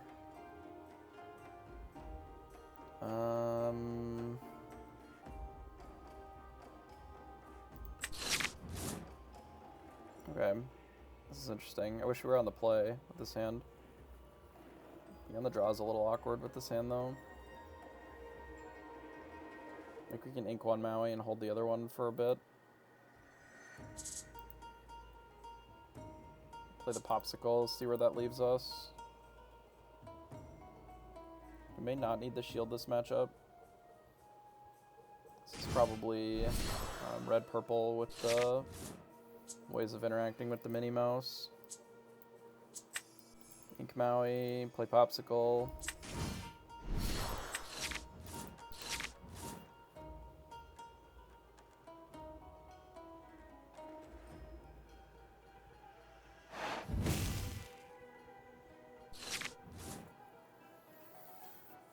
Ink an additional Maui here. I think we'll just play... We could play Gothel. I think I'm just going to play Gumbo and say go. Gothel's cute, but we're looking to run out these minis instead, I think. I got rid of a Teeth and Ambition, so that's good that we didn't play the Gothel, because we would have had to have healed it right away. We get rid of a redundant Winnie the Pooh here. I don't think we need it. Let's play this and say go.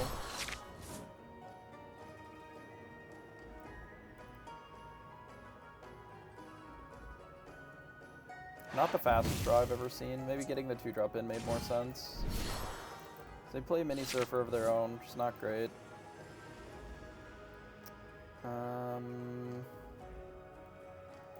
Quest with it. I just don't see us ever having time for this Winnie the Pooh. I'll play James and say go. Should keep the other mini back in theory.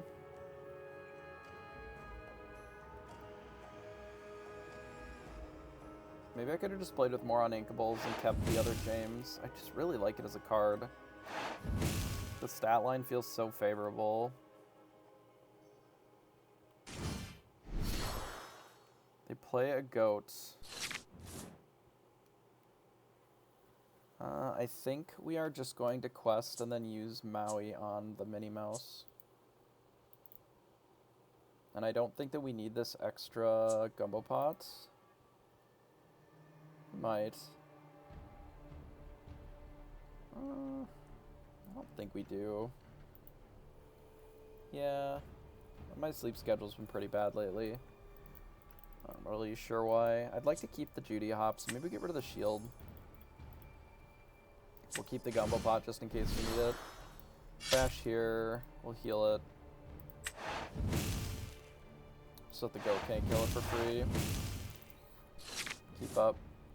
This is the budget meta breaker, but the draws have been pretty mid tonight. And I don't know if I've changed enough things in it that it doesn't seem to have enough of an aggressive curve or what, but I've been struggling a little.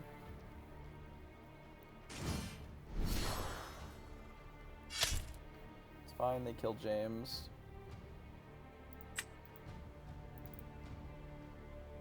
Don't necessarily think that that's going to have the effect that they want. It's like we're going to be able to kill the goat, and then the Maui's going to have to kill our Maui.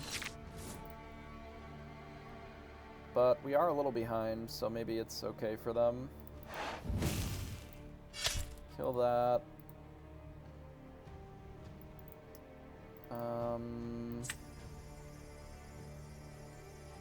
Grandmaster.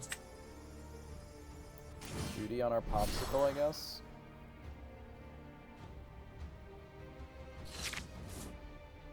Say go. Like, obviously, if they beat prep us here, it's not the best. But I think we have to run out something that forces that.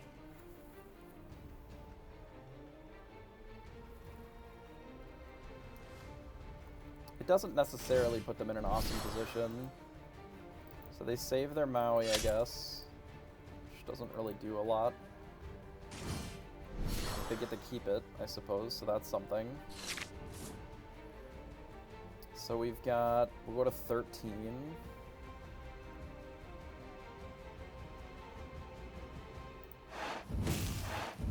Their hand is Maui.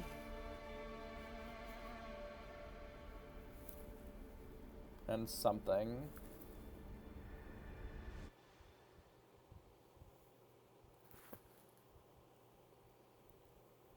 So what are our options? We can let them go to 17 with a goat. And then I would assume that they play Maui and kill our Judy, which would put us to 16. Which means that we're just dead the following turn. Alright, I suppose we're in this world then.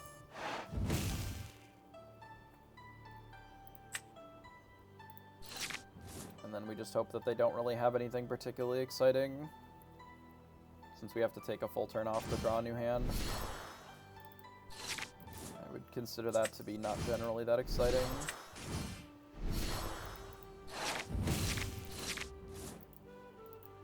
Draw a new hand. We're at 13. So that's 2-4, puts us at 17. I'm debating if I can play this Gumbo into the Inkwell to play the Pawpsicle.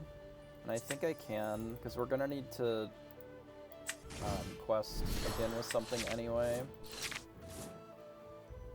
Because it's going to be unlikely to be able to double Gumbo in this position.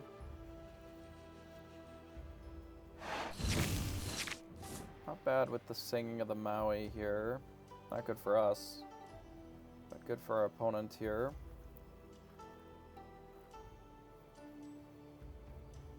We have a line of be prepared into play Grammatella. If we have to, of course. The Inca Mim. Interesting. Radigan. Alright, we're on the be prepared line again.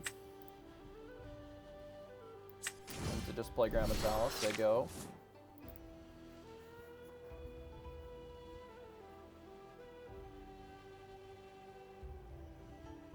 I wonder if they think that Maui is just like the business against us. I suppose it's pretty good. That is problematic.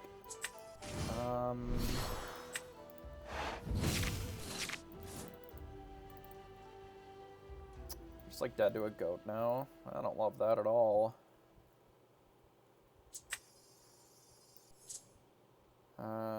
2, 3, 4.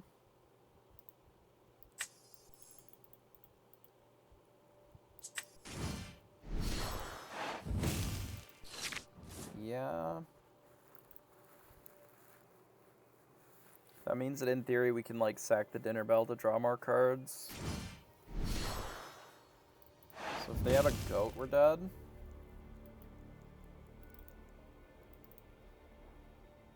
We're just like not beating Spellbook Goat in this spot, right?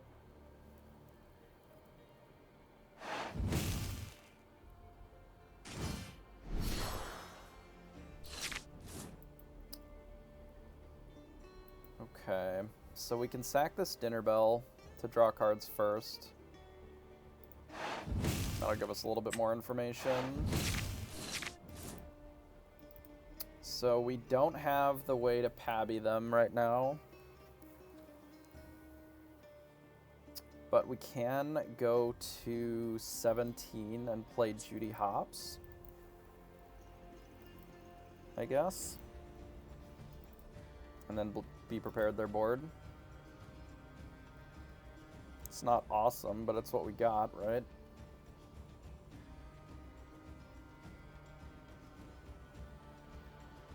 I don't think that Flaversham gives us a way to win because we just run out of mana. So I think it has to be this. Be prep.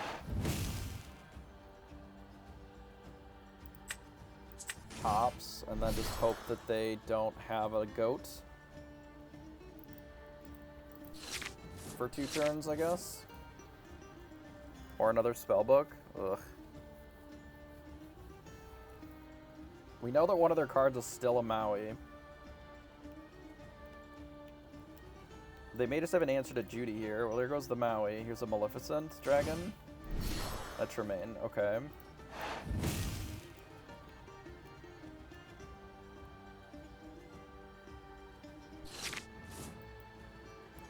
Pabby was an out, which we didn't hit, so now we have to Flaversham and draw.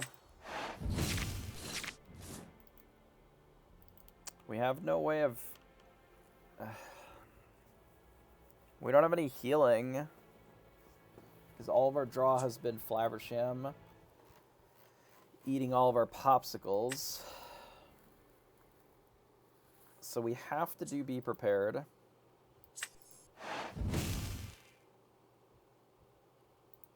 And we have to ink Cruella.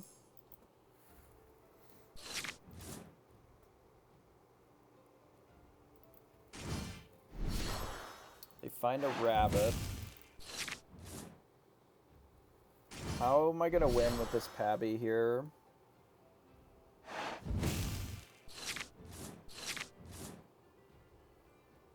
Not like that.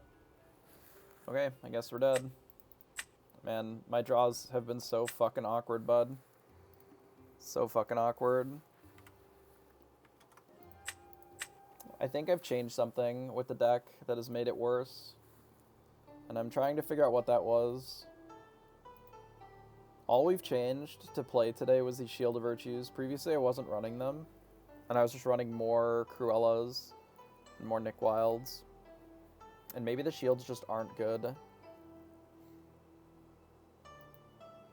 Because, like, they're fine to play, but they don't necessarily add any lore. Like, we just haven't been getting any lore in the first 4 or 5 turns.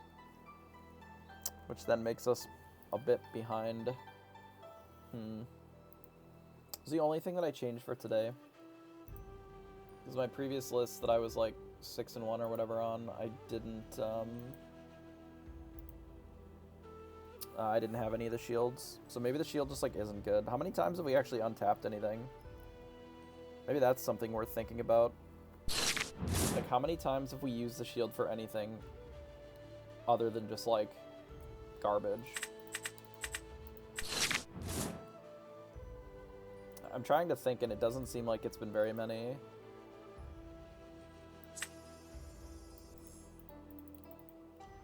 I think I've untapped, like, once. Another Pabby was not the best draw that I could get there, but it's fine.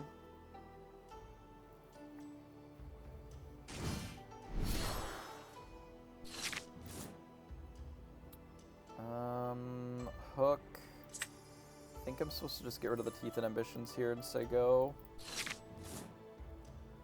We have this for 3 if we want to run it out. We'll have to see if we draw another Inkable.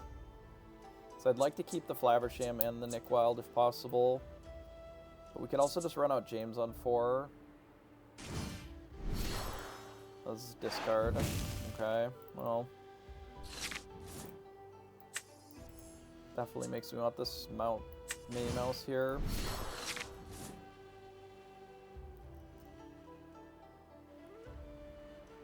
Into the James. And we'll just start drawing cards after that. Oh, we'll see what they do. If they play another Bucky, then we definitely want to start drawing more cards.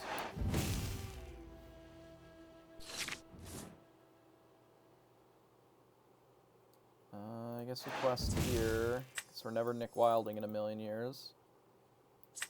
We'll play this Flaversham, mostly because we need Inkables. Say go. Like, we're gonna have to get to this Be Prepared if we're gonna have a chance in this spot. That one doesn't worry me that much. Not having the Nick Wild is a bit unfortunate, but we're gonna just start slamming James, and hopefully we can race what they're doing.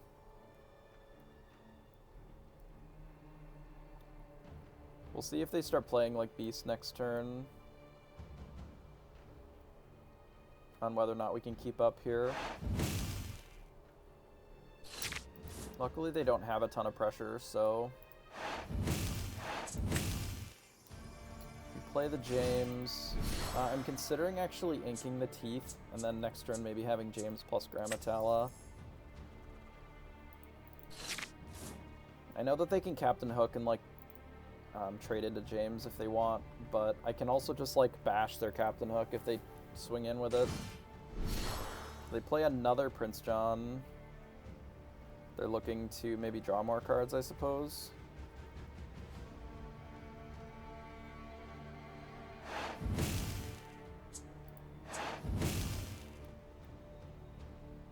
Let them draw 2 cards, I guess.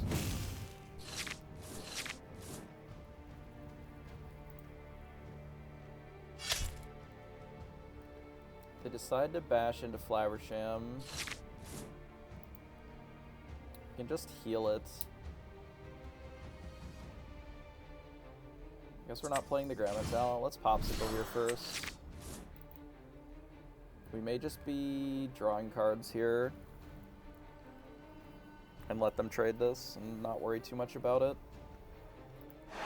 Kind Don't even know if I care.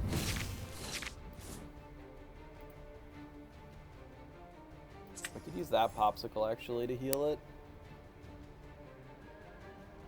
I mean, most likely they're gonna bash into the James anyway, right? That's what they should be doing. Do this, play the Pawpsicle.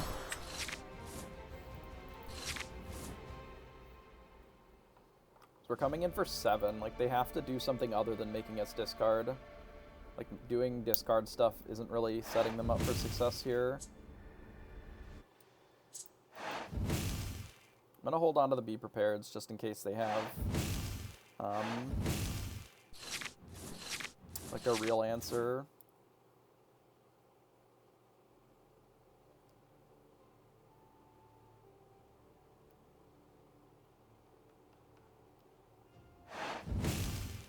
They opt to smash. And they might also hit into the James. No, they kill Flabbersham, so that's fine. Alright, request. And Judy hops to draw a card off the Pawpsicle.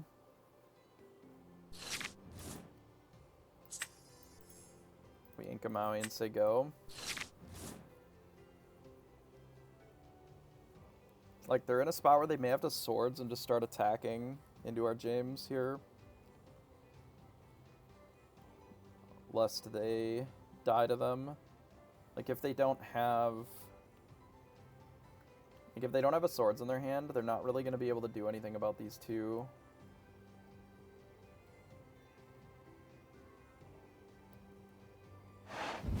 So they use the swords, and they attack a Bucky and a John, probably. I don't really know if they have much of another option. Are they going to sudden chill to draw 2 cards first? No, they just play a Flynn Rider. Sure. They can hit them both.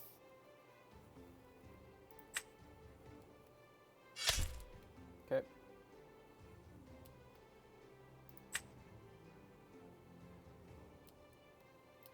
That is acceptable.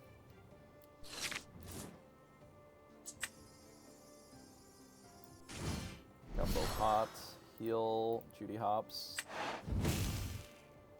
We could just bash their Prince John. Like, we can easily draw into something where we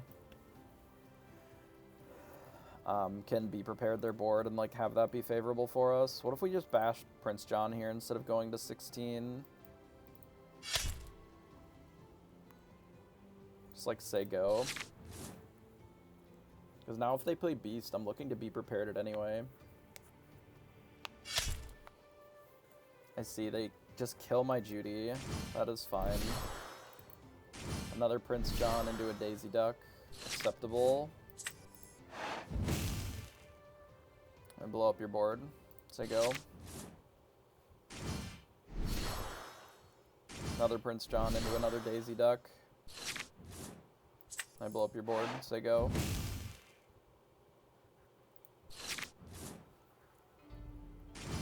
I think that's all their Johns, actually. They have no more draw in their deck. We play Mini... And do we just Flabbersham this Gumbo pot? I think so.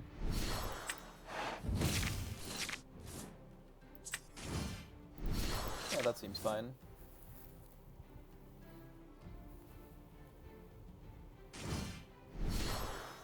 Tink is okay.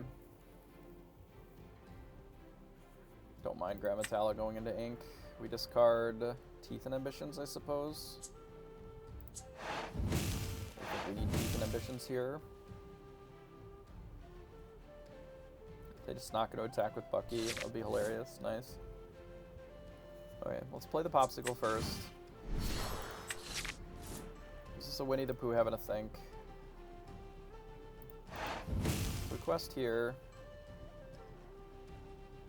Go to 16. Yeah, I think we'll quest with this. Get rid of the Pawpsicle. Talon, another Flabbersham.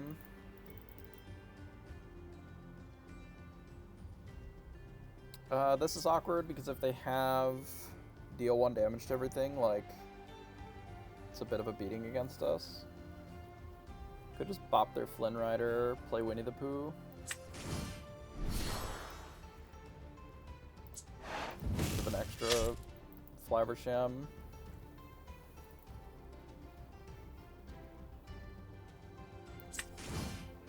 There you go, I think. This overtaxes the Tinkerbell a little bit, hopefully. If they have swords, it's not great. Because then they get to keep their Tinkerbell alive by hitting Flaversham.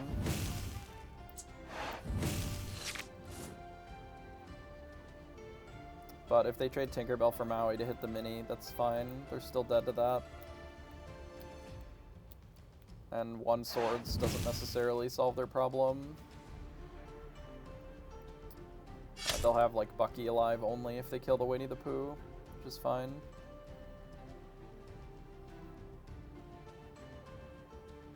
Yeah, they have to hit Winnie the Pooh here. We can honestly just play Flaversham. It's a 3-turn clock, which is still fine. I'm surprised that they're debating killing the Maui or not.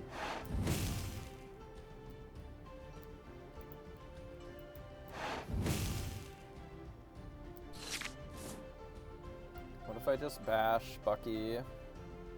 Ah, okay, here, it's fine.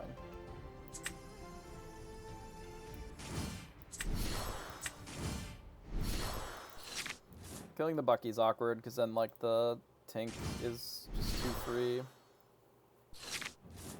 Alright, we bash, play Judy Hops, they go. Looks like they're dead. To bully the discard deck, we like that.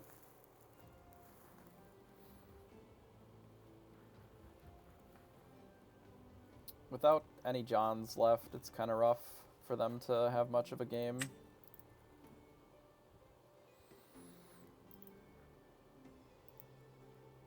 GG. Now we're 4-6, I think.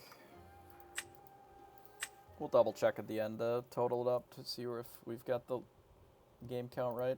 We'll probably finish up this set and it'll be done. I wasn't intending on playing this long, but like, I want to get games in on this deck. I'm debating on whether or not I play it on Saturday in the event or not. Favorably. They will be favorable, so if you want to draw 14 cards or however many they had in their hand, you can.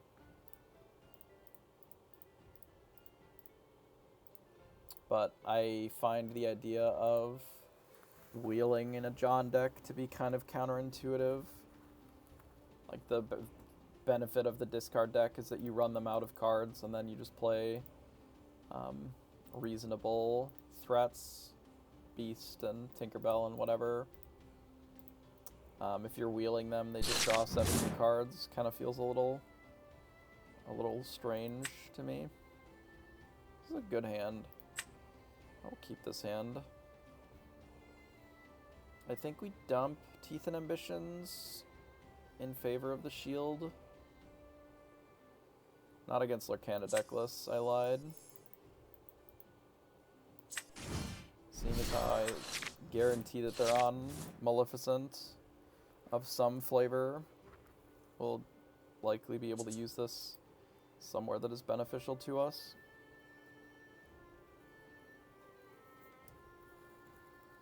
Kill a Pinocchio or whatever. Ratigan should be good this game. Get rid of this Gumbo Pot, I think. Lay out Grammatala, say go.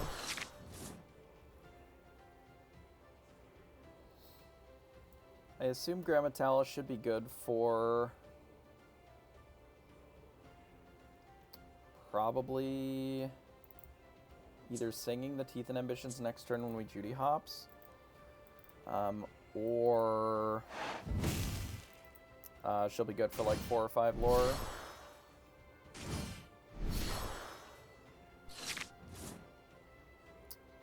So we'll... We don't really need to blast this, I don't think. Let's just do this. I'm debating on whether or not I play the Judy or just the Mother Gothel. The Gothel's kind of weird because we're not going to be able to heal it right away. I think I'm better off just doing this. Playing out the hops, not drawing a card. As a 2-3. Yeah, it counters your own game plan. Like, the Whole New World is very strong against that deck, specifically for that reason, that they just get to draw a whole new hand. But yeah, it would work favorably. The way that you would want it to there.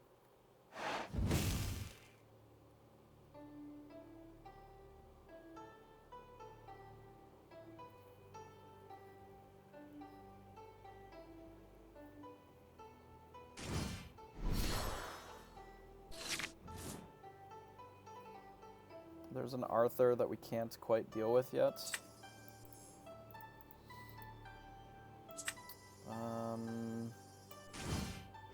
Play the Flaversham to eat the Pawpsicle.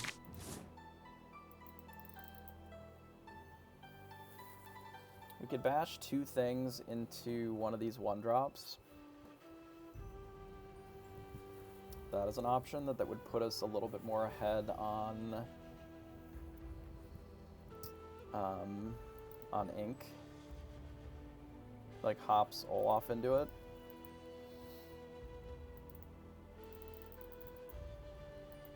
It doesn't quite set us up in such a way that we can Ratigan the Arthur yet.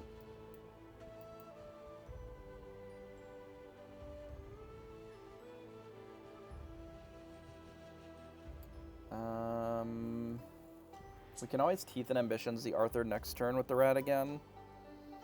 Like hit it with something and then Teeth and Ambitions it.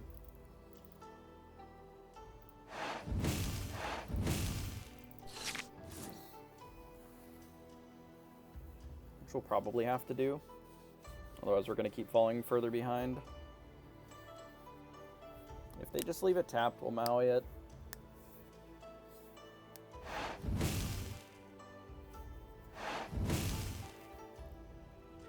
No, there is not. It's just different colors, value different things. But realistically, there's not any reason. They are functionally the same.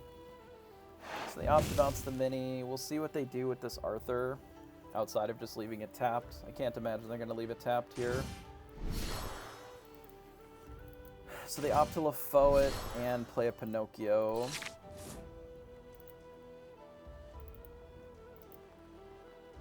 So we can deal with the Pinocchio and the Arthur this turn. Which I think we're going to have to do. So we can use the Ratigan to tap the Arthur and untap something.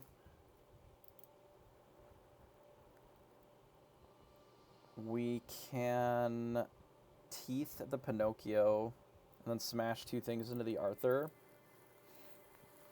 So we're going to need to Teeth the Flaversham. Okay, so let's ink the shield here. So we are going to need to sing Teeth. We can sing it with this and deal damage here. And Pinocchio. Then we'll play Ratigan. I should have quested. Wait, can we cancel? Because we can quest for 2 with the Judy hops then. If we do this, we can go Ratigan, tap, untap, Flaversham, Judy, and then say go.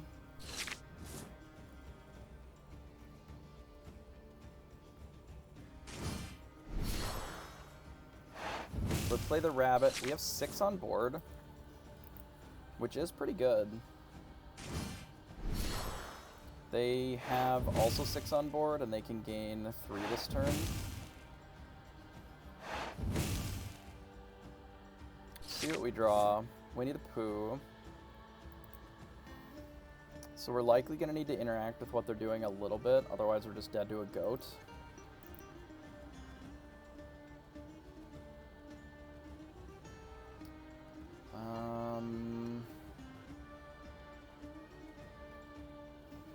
We can rat again into LeFaux. We can rat again into Olaf and just, like, hit 2 things into LeFaux. I think we need to play Nick here. Get the Pawpsicle back. Play the Pawpsicle. See what we draw. I think we quested this and see what else we draw. His teeth would have been insane there, obviously. We're getting rid of Winnie the Pooh here. So this is 1, 2, 3, 4, 5. That'll put us to 12, which leaves it lethal. But if they have a goat, they just kill us, which is not great. But if we clear 1, like, is that even better? Because then we don't have lethal anyway, right?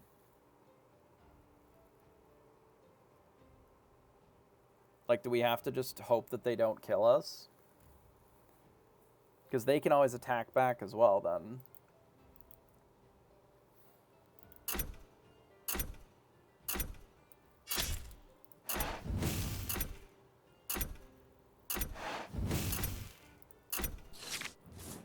Yeah, this just isn't enough to be lethal, which is really awkward.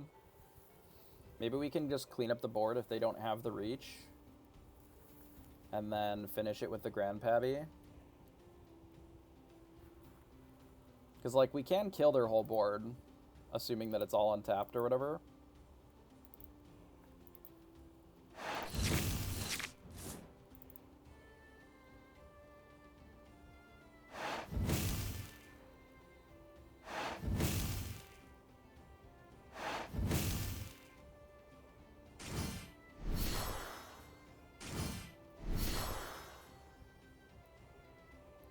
So we, like, basically have to be prep here. Which we don't have the ability to do. And we don't have any healing. So I guess we perish to the Arthur then. It's really frustrating. It is possible that I should have traded this Grammatella off earlier. Could I have gotten more Lauren if I did that?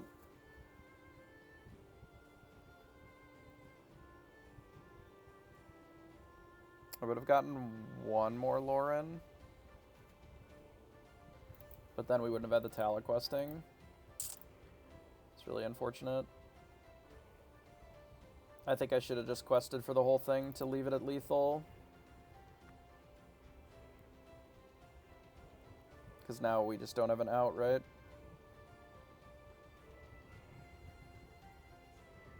Is there an out if we Pawpsicle? I don't think so, right?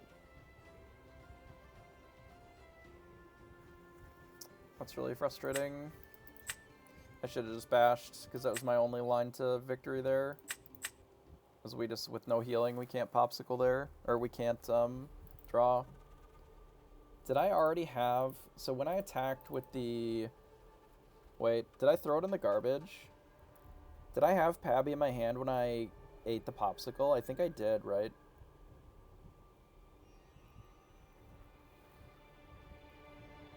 Because if I'd already had the Pabby in my hand when I got rid of the Pawpsicle, then I just threw that game in the garbage. Just right in the trash. Because I didn't need the extra draw card. And I could have just saved it to be able to... Like, it would have allowed me to kill more things. And then just, like, untap and still Pabby for 2 more. Or I could have killed the same amount of things and done that. Like, I just didn't need those 2 extra cards. So that was a mistake, for sure. We're only second.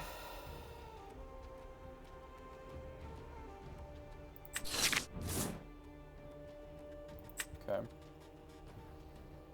Yeah, I threw that game right in the garbage then. Because I should have been seeing that Pawpsicle as like a gain 2.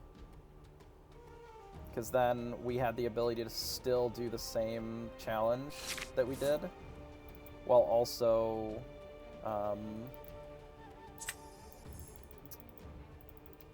we just didn't need those cards. Yeah, I drew for no reason.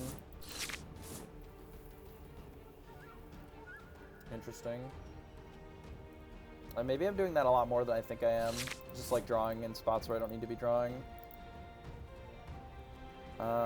Against this matchup, I think I want this Cruella in play. Actually, do I? Maybe I want to use this as ink. And just go Surfers into James.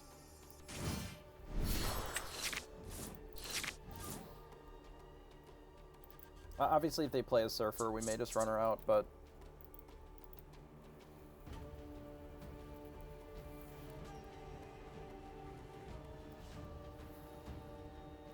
like, I want to guarantee that I have the ink, and I don't really want to ink a Surfer for it, so with the way that our hand is, I think we kind of have to do it this way a bit. And in this matchup, like, these Surfers are generally very good at racing.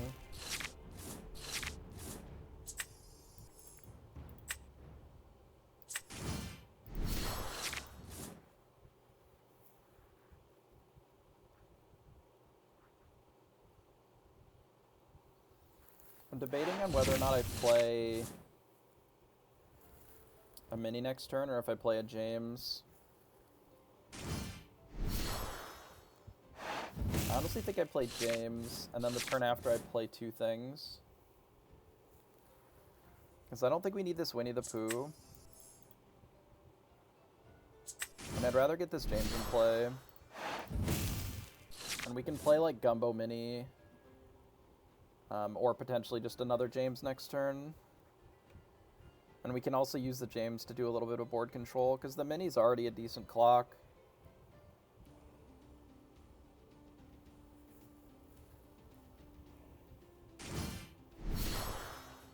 Beast. Beast makes me want to just try to race a little bit more. Hey, Michelangelo.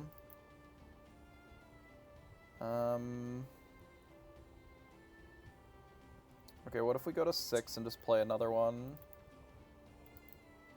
Then our board is like super soft to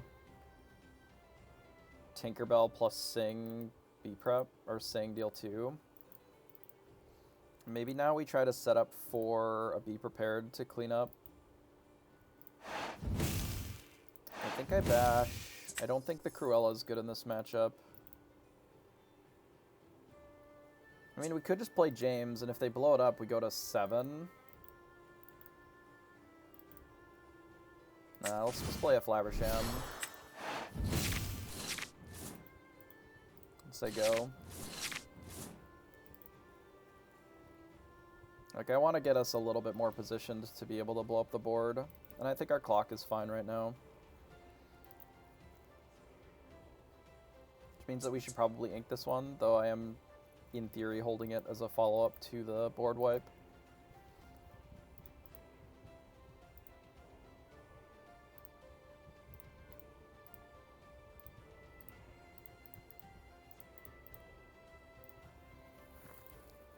In theory, anyway. Yeah, I think I need to be more conservative with my Pawpsicles, which makes the Flabbersham, like, in a weird spot. Like, maybe I should just have more Nicks in the deck to get the Pawpsicles back, because the Pawpsicles are one of our healing engines.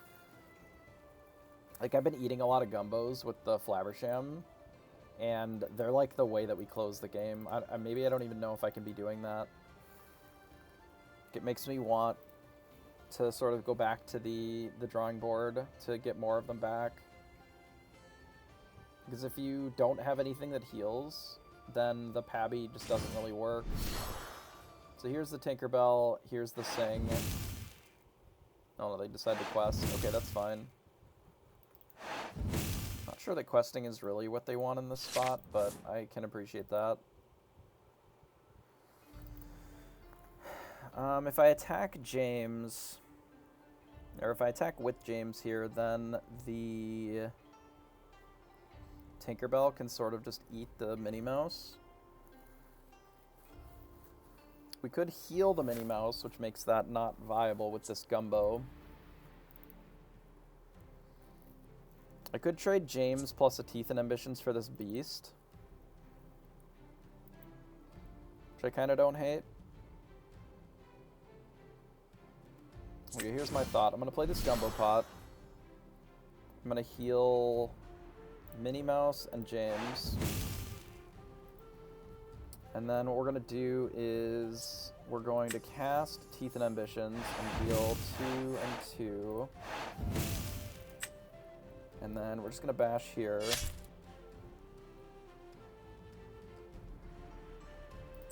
Tuck that into the Inkwell. We'll quest here. Do we want to draw the cards with Flaversham? The mini is mostly protected from getting blasted by Tinkerbell if they don't also attack with something else. And then even then, it's pretty safe. I still don't love it. But I want to draw the cards, so I think it's okay. Okay, this is really nice. I think we can ink the Teeth and Ambition now. Once they go. Now we have a board wipe, which is good in this matchup. I don't know if they're playing wheel or not. They have a full hand, so the wheel is pretty unlikely here. But not impossible. This Minnie Mouse is just going to keep getting in. Unless they find a smash or something for it, so that's good for us. They hit all the things in Flaversham. I'm surprised that they didn't Tinkerbell to hit the mini for damage. But I'm okay with them doing this. We still have the Be Prepared to clean up a bit. So let's quest with Mini. I think we get rid of Judy. Judy's... Well, let's get rid of Winnie the Pooh. We don't really need Winnie the Pooh, and Judy has a better effect in this matchup. Alright, we blow up the board. Say go. We let them refill the board a little bit, and then we can be-prep it again. We Benja our Gumbo Pot. It's a bit annoying.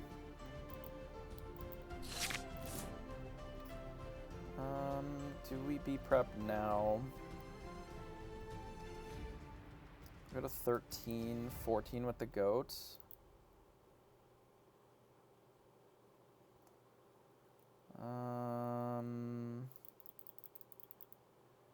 We still have no healing, which is just so fucking awkward.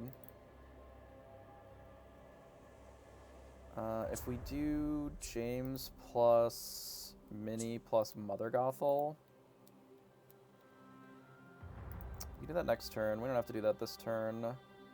Alternatively, we can Dinner Bell and just like draw a bunch of cards, let them go to 14.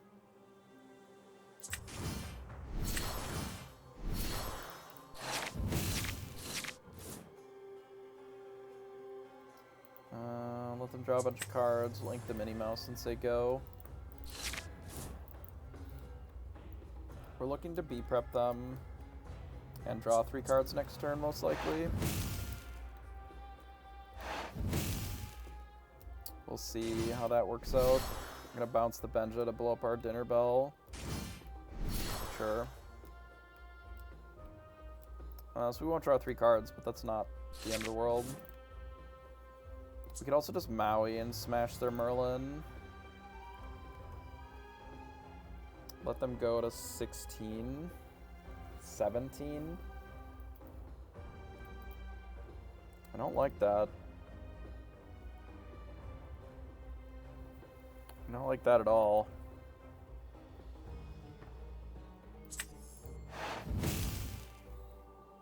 Guess this Maui's just like not it, huh?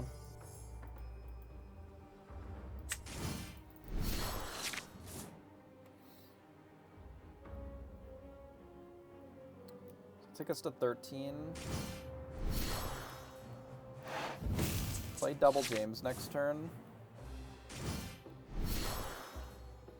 They tap my Judy. It's fine. Ratigan would be a good draw here. Grandma Tala. I think we just quest with Judy and play our whole hand. Don't really see another option. So let's just do that.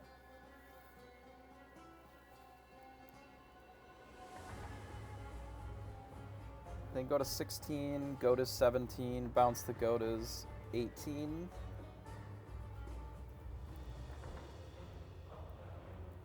They're gonna have to Fox this Judy Hops, I think. They let the Storm Rage on one of my James, okay. Game, please. Help. Game Y. They swords to kill 2 things.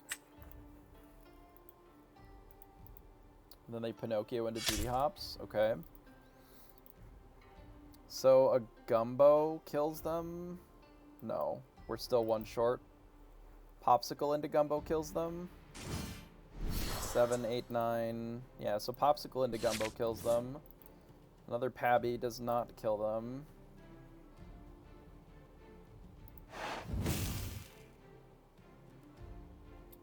So this is 17, bounce this 18, replay it 19. So if they bounce it twice, they win.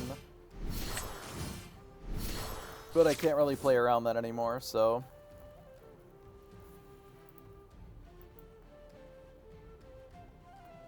I'm wondering if we need something like Jasmine in the deck, just as like another way of healing. I guess we wouldn't really have a character in play anyway, so that really doesn't solve our problem.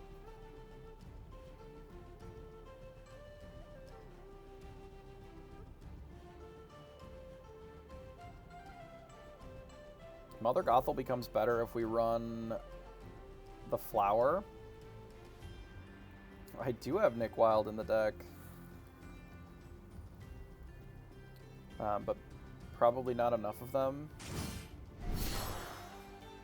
So that kills our James. And our Gothel.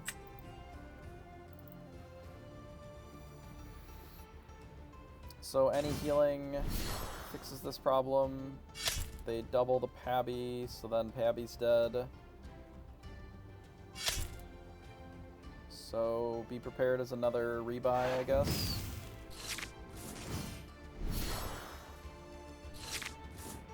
How about Maui? Okay. My draws have been so fucking disappointing. Like, really terrible. Holy shit. Yeah, I'm so off shield. It is not good in this deck. Like, at all.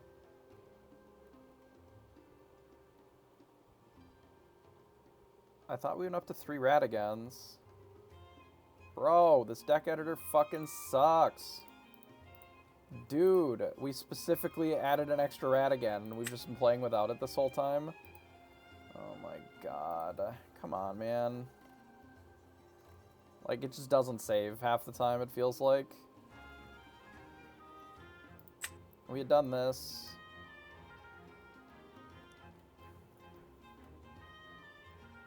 Like, we could consider Jasmine. Or Maleficent. Those are both options. I want another Nick in the deck.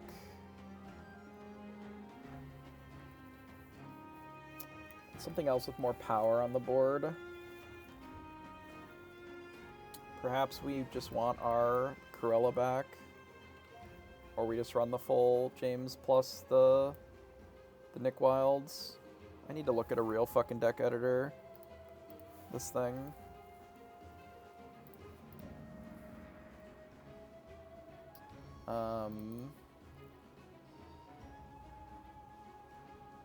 So... Okay, so if we cut the Shield of Virtues because they're just bad. We go back up a Radigan. And then... So what was the other item that I was thinking? The flower. What the fuck is it? Down here. So this thing is very good with Gothel. It's just like a heal 3 to make it into just a 3/4. And it's very playable with the like the Flabbersham just as a draw a couple extra cards. It is certainly not as good as Pawpsicle, but it is okay.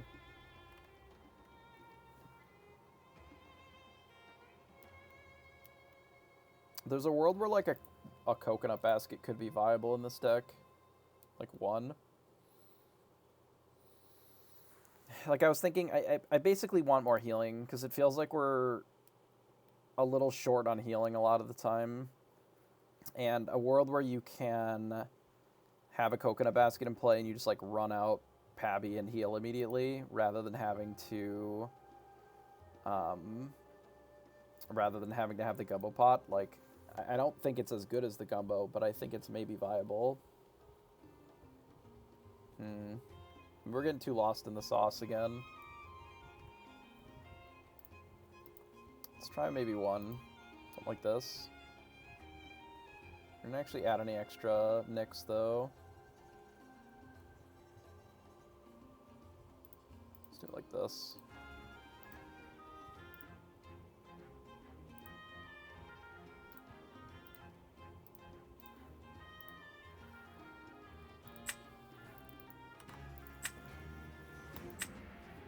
Alright, did it actually save the deck?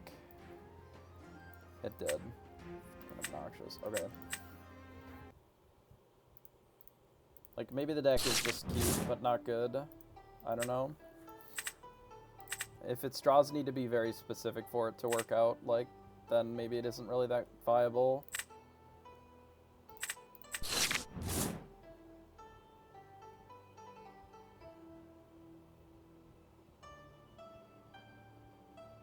And maybe that's my problem with the Pawpsicle decks, is if it doesn't have a Pawpsicle, it's just a bad deck.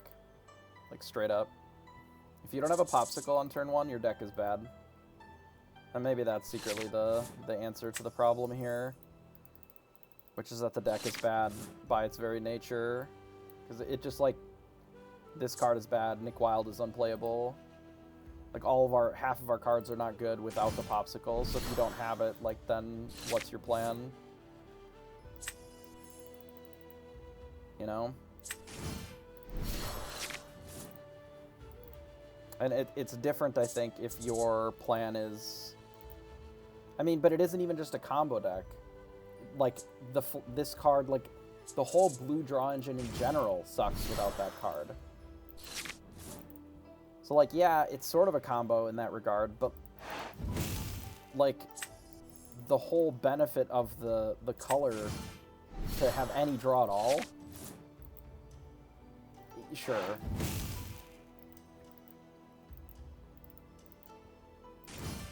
There's an Arthur. We have a Ratigan for it next turn, I guess, but...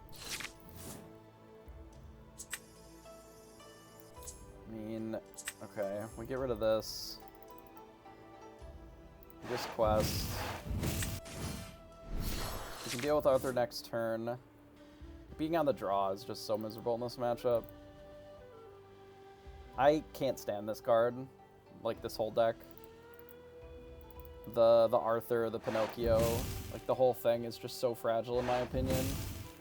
I just don't ever see how you beat Steel in a million years with this deck.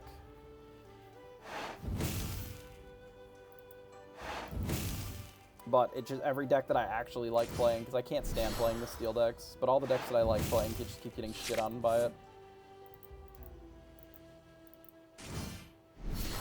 So they replay Maleficent, so we'll just use the Ratigan to kill the Maleficent then. We're just, like, never using this Grammatala, right? So I can kill some amount of this stuff. Like, we Arthur with the James. We Ratigan... the Maleficent. Do we just James it again? I guess so. So we do this, this, this.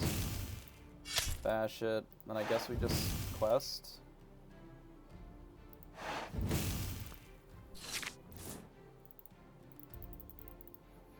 Like, the problem is that the answers in this format are dog shit compared to the threats. They are, every answer is so fucking narrow outside of Be Prepared, but all of the threats are always gas. Like, have you seen this card? Fuck.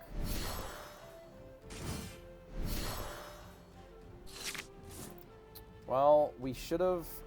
Okay, I keep doing this, and I need to stop doing it. We could have set ourselves up in such a way that we could just be prepared this turn.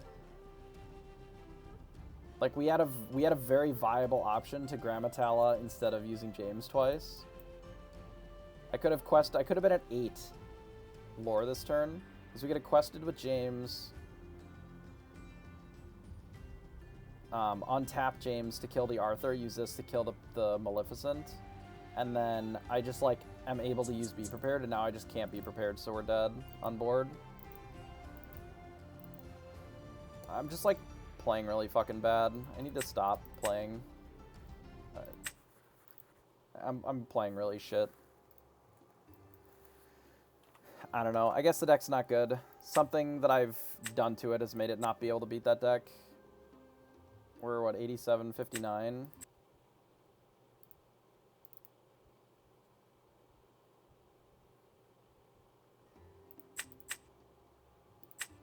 Versus 91, 69. So we're 4 and 10, so it's even worse. Great. Well, we've lost a lot of games today, which is I'm not super thrilled about. I can't in good conscience recommend playing any deck that doesn't have purple in it. Like, the purple cards are so obnoxiously pushed that I don't even know why anybody would play anything other than that. I cannot think of a single deck that is favorable into red-purple more than a coin flip or a little bit over a coin flip. Like, there is no huge blowout of a deck against that. That's why you have players like Lorcana Decklist literally just playing 1,000 games of that deck. Because why wouldn't you? It is just free into literally everything. You get to play the best cards in the format in purple. Oh my god, it's still the same fucking shit deck builder. Like, you get to play literally every good card in the format is purple. You get to play Rabbit, which is literally draw 2 cards for 4. You get to play Goat, which is actually just burn them out. This is one of the few things that actually burns in this entire format. You know, you get to play cards like this, which have literally only upside. I don't know why they're so statted to have only upside. Like, this doesn't make any sense to me. Bouncing a character back to your hand is not a downside when you print cards that make it not a downside. So then, why is it so overstated to be able to bounce? Like, bouncing something back to your hand is not a cost. That is a benefit. So then it is a 4/3, which is the same as Maui, functionally. And it can quest. Like, it's absolutely absurd, stat-wise. Like, why wouldn't you be playing these cards? Even if you don't play Arthur. I think you can take or leave Arthur. Arthur can be something else very easily. But, like, these cards, and to a lesser extent the Snake, are just, like, some of the best cards in the entire format. And I don't even think it's close. I don't think there's a single card that's better than fucking Rabbit and Goat. Like, this effect. Do you remember when people were aggressively playing 2 characters to the board so that they had the pleasure of paying 7 to draw 2 cards with Surfer Stitch? If you have 2 or more other characters in play, you can draw 2 whole cards. So we have the 2 characters in play, pay 7, and then we get to draw 2 cards. It's a big body, sure. But why would I do that when I can just, I don't know, play Rabbit, which is already 2 cards, and it costs 4. And then if we bounce the Rabbit, it's just more cards. It's absolutely absurd. Like, if I'm going to take something to a tournament, I don't think it can be any deck other than this. And I don't think I would recommend anybody take anything other than a deck like this. Whether it's the one that plays the crab for the mirror, or it's the one that just overloads on spellbooks and on mini surfers or whatever. Like, it's really hard to recommend anything else because there just aren't decks that have favorable matchups into it. You can look at the stats, and it is just the way that this game is played right now is just those, because that's what they've designed. I've put 200 games into Red Blue, and it's like barely a winning deck. And it's because no matter what flavor you're playing, you end up just a dog to the deck that is 50+% of the metagame. So I don't know why you would ever want to be in a position where you're such an underdog to so much of the field. And, like, it's got a pretty good matchup against the Steel Song type of decks. But I don't see those decks. I've seen almost none of them by comparison. I've lost more games than I've played against this deck with these colors. So, like, I don't really get where people are seeing this massive emergence of these Steel Song decks, because they maybe can coin flip with red purple. Like, I don't know where you're super advantaged against red purple here. Like, I don't get that. Maybe the flute deck, if the red purple isn't playing enough ways of closing the game, because you just, like, do flute him to death. But I think that deck is trash compared to the red purple decks, because I think it's too inconsistent. Like, you're adding a lot of inconsistency to your relatively inconsistent deck, period, to play all those extra songs and to play those flutes. And then all of a sudden, like, if you don't draw the wheel, your deck just is kind of non-functional, right? If they kill a couple of your things, then you're just rip. But if you look at our matchups against purple, losing. Barely winning, I guess. Purple just destroys red-blue, and I don't know what the solution is there. Like, no matter what configuration I find for red-blue. So maybe this just isn't the business. But if you can tell me a deck that actually is favorable into this shit that isn't discard, because I think discard suffers from its own problems, then I'm all for it, but I'm just not seeing it. The mirror, I guess. The mirror is always an option. But I don't really see anything that isn't purple that has anywhere near a reasonable matchup against purple, you know? So, kind of unfortunate situation to be in, because the meta's just going to be like that for another fucking forever, it feels like.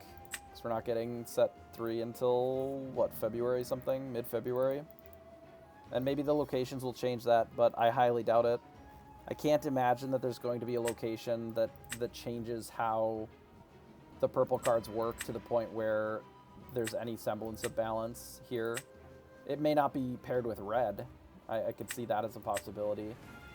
But I don't ever see a world where there isn't a massive pillar of the format that doesn't run Mims, Friends on the Other Side, you know, goats and rabbits. It just is too strong, stat-wise and effect-wise. There's so little draw in this game, like things that draw cards.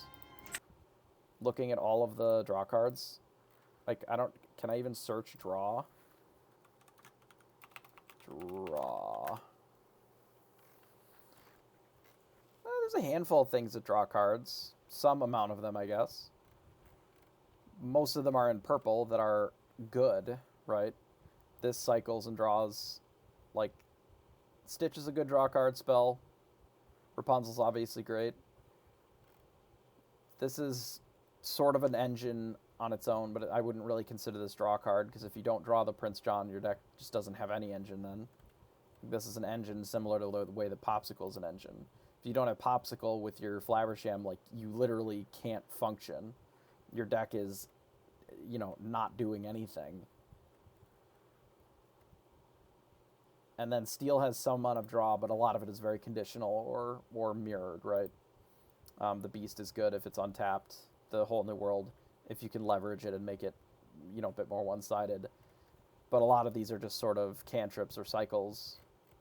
And then you have something like Maleficent, which replaces itself, and cantrips. The Merlin, which draws 2 cards. This draws 2 cards. Like the Yzma drawing 2 cards. The Magic Mirror from Days Past just looping and drawing a bunch of cards. Like, a lot of these other colors have some draw, if you put the pieces together, whereas the purple is just essentially unconditional things drawing cards.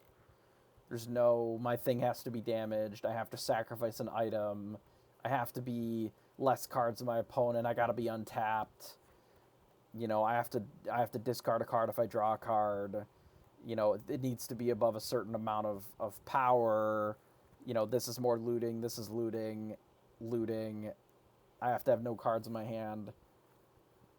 Bodyguards have to die, etc. And then you've got draw cards.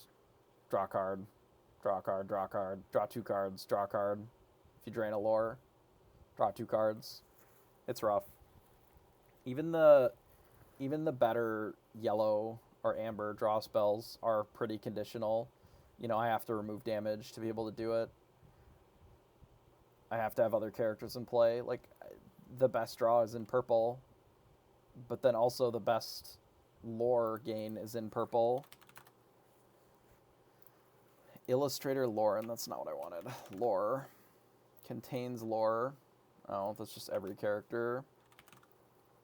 I guess there's no way to show lore gain, but really it's Spellbook, Goat, Pabby,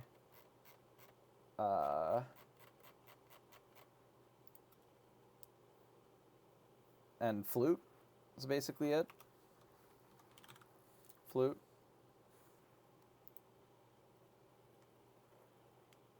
Yeah, that's kind of the way that it feels, is play a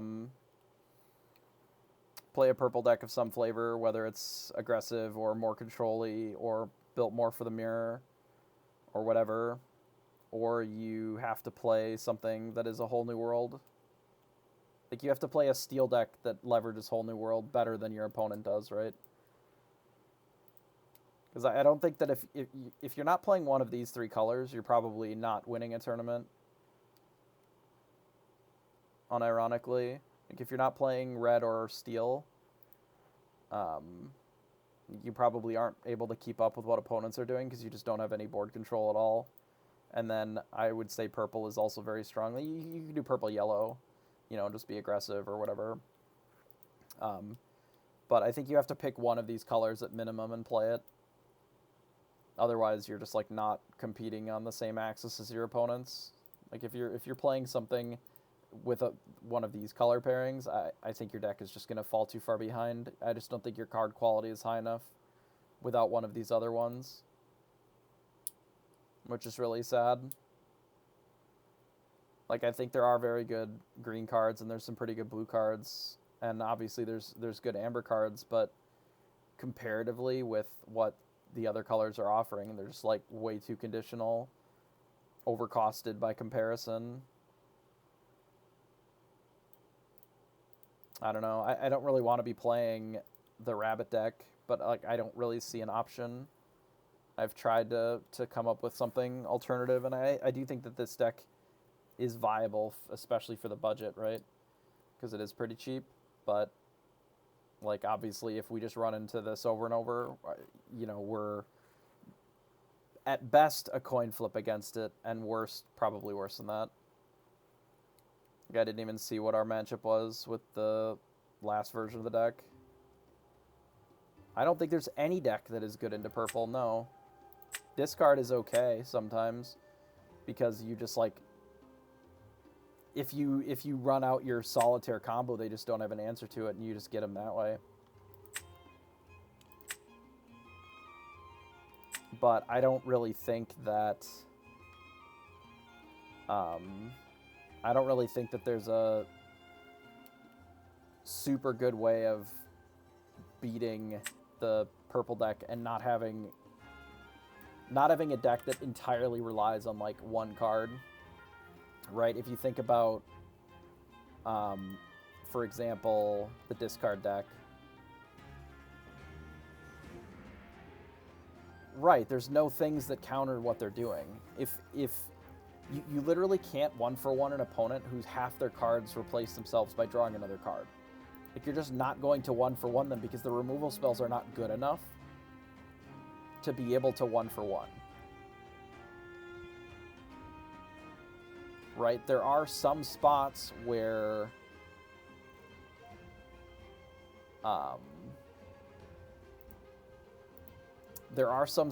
like your cards can keep up with what they're doing a little bit.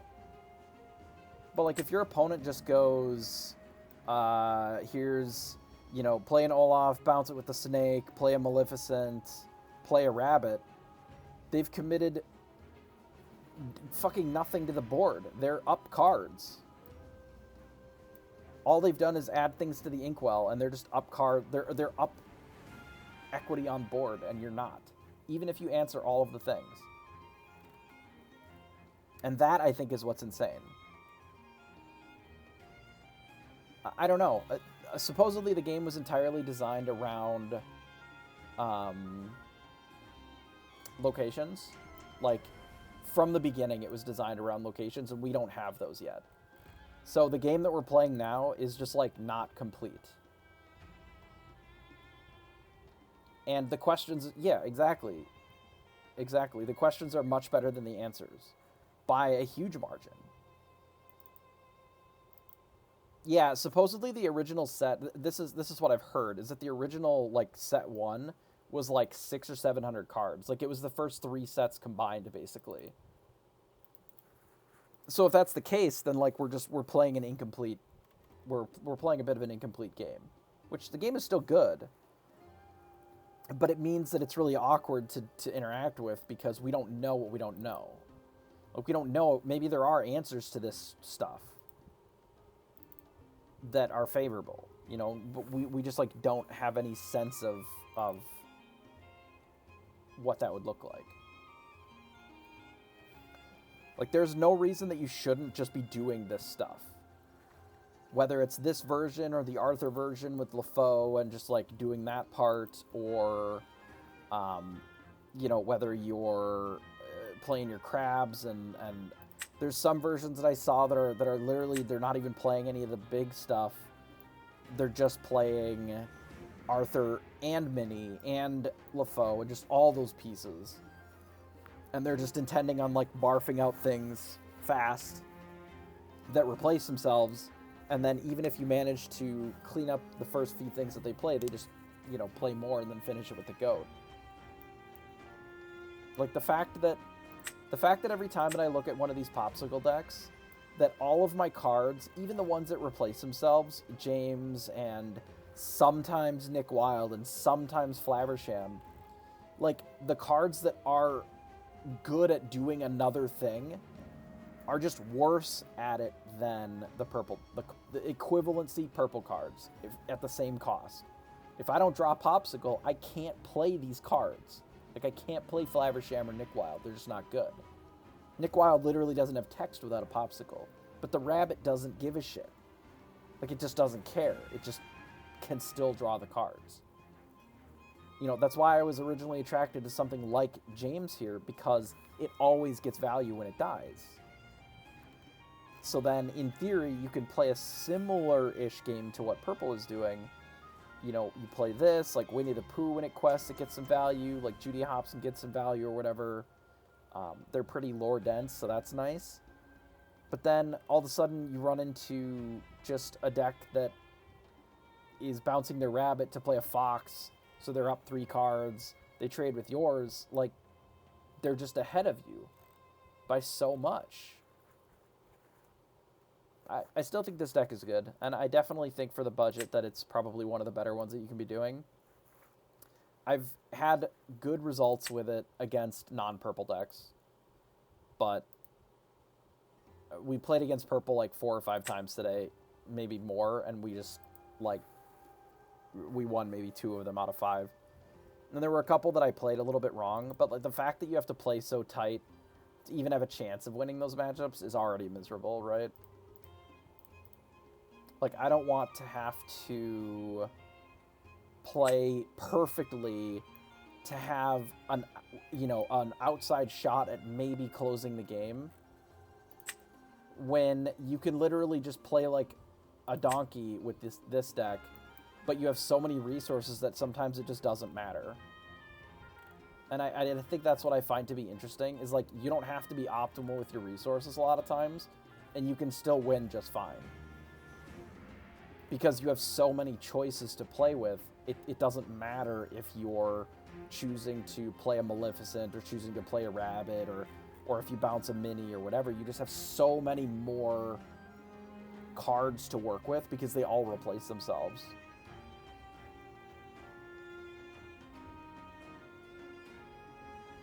Yeah, that's a good way of putting it, is you just have to be fully present and leverage every single piece of your deck to have a chance, whereas they're doing it just effortlessly.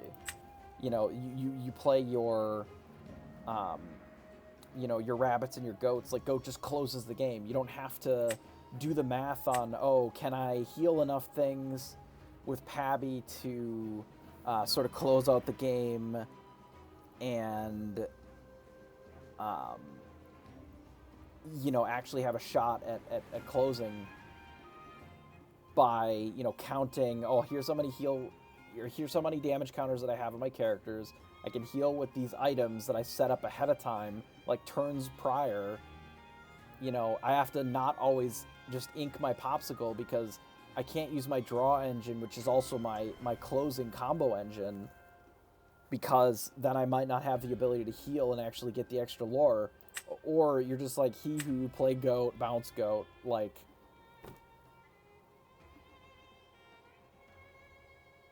You know, it is just difficult to compete on that aspect and in that world. Even though I think that the Pawpsicle deck is really fun, and I really have tried. I've invested so much time and effort into it through various iterations. Like, we had this one, which, you know, still has the same fucking problem. It just, like, loses to purple a lot. You know, we had this, just, like, early Pabby combos. We had ones that weren't using Pabby. Like, there's some other ones that seem to be really item heavy, but I don't see a world looking at those cards where those decks are competing favorably against purple decks.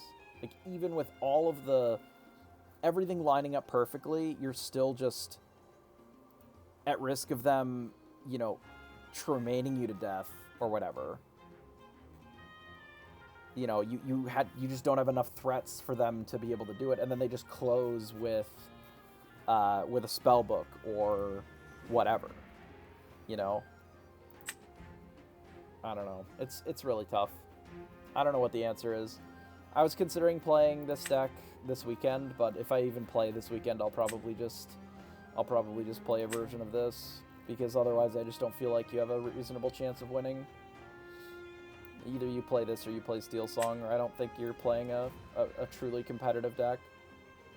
I think there are some off-meta decks, you know, that are still leveraging these colors.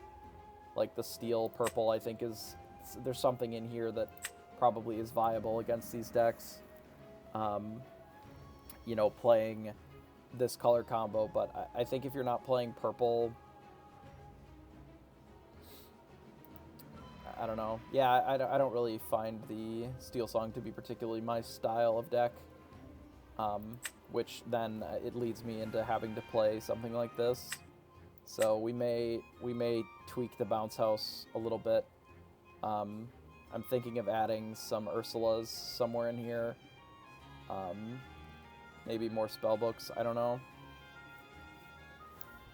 Yeah, and if you don't like purple without Arthur, that's fine. I think it's nice that there are versions with Arthur and without Arthur that you can play.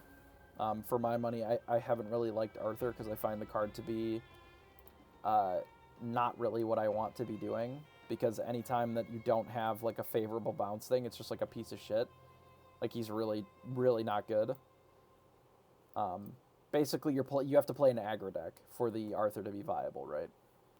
Like, you have to play the LaFoe, you have to really do a more aggressive package with it, otherwise it just, like, isn't a good card. Because it just, like, is too vulnerable on its own. If you have the LaFoe and the other stuff, like, I played that in the original version that I played of this deck a bit. I think it's fine. I think that it's, in my opinion, worse than running a version without it. but I could definitely see why people play it.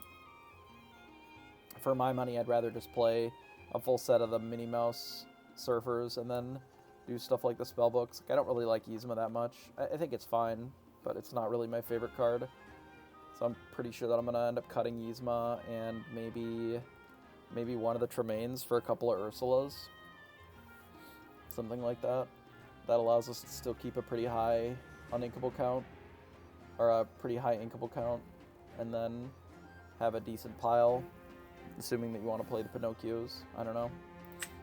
I'll have to look. Maybe there's some new tech that I'm not seeing. But I did like the Ursula because it increases your steel matchup quite a bit. Like, if you're losing to Steel Song, I think that improves it. I just wish that there were more answers to items. But then, I mean, as soon as this has answers to items, I don't know. It's just really dumb. Cards that draw cards when you play them are just really tedious, and they are incredibly...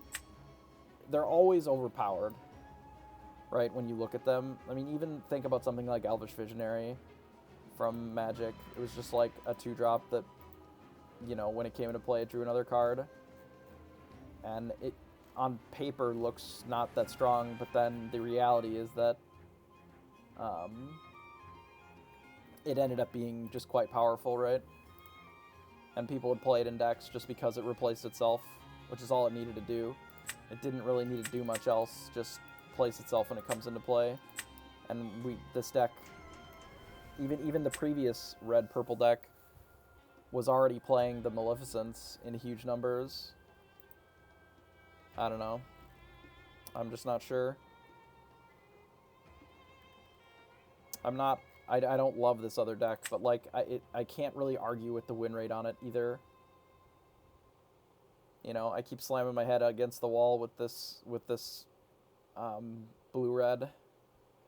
And then, you know, you look at the win rate on some of these other ones and it's just like much higher. So it's hard.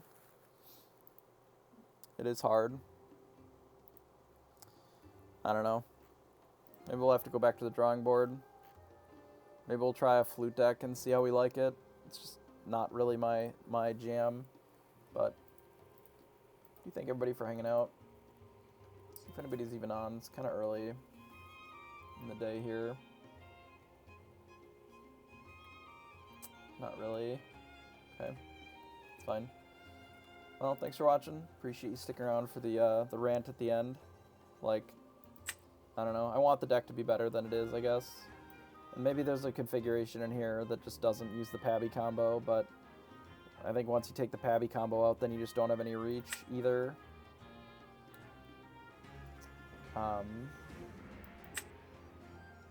But maybe there's other configurations of the characters that are better. Like perhaps the characters that we've chosen aren't the best. And there's different configurations in there. Maybe Radagan just isn't good enough, and we have to go back to the Tremaines and such.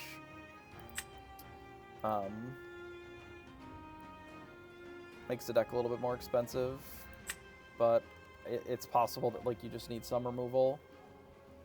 We've just been getting buried by purple decks though, which is unfortunate. So, yeah. Alright. We'll call it. Appreciate everybody for hanging out. Don't forget to follow if you haven't, especially on YouTube. Whether you watch it or not, I appreciate you either way. And I will see everybody next time.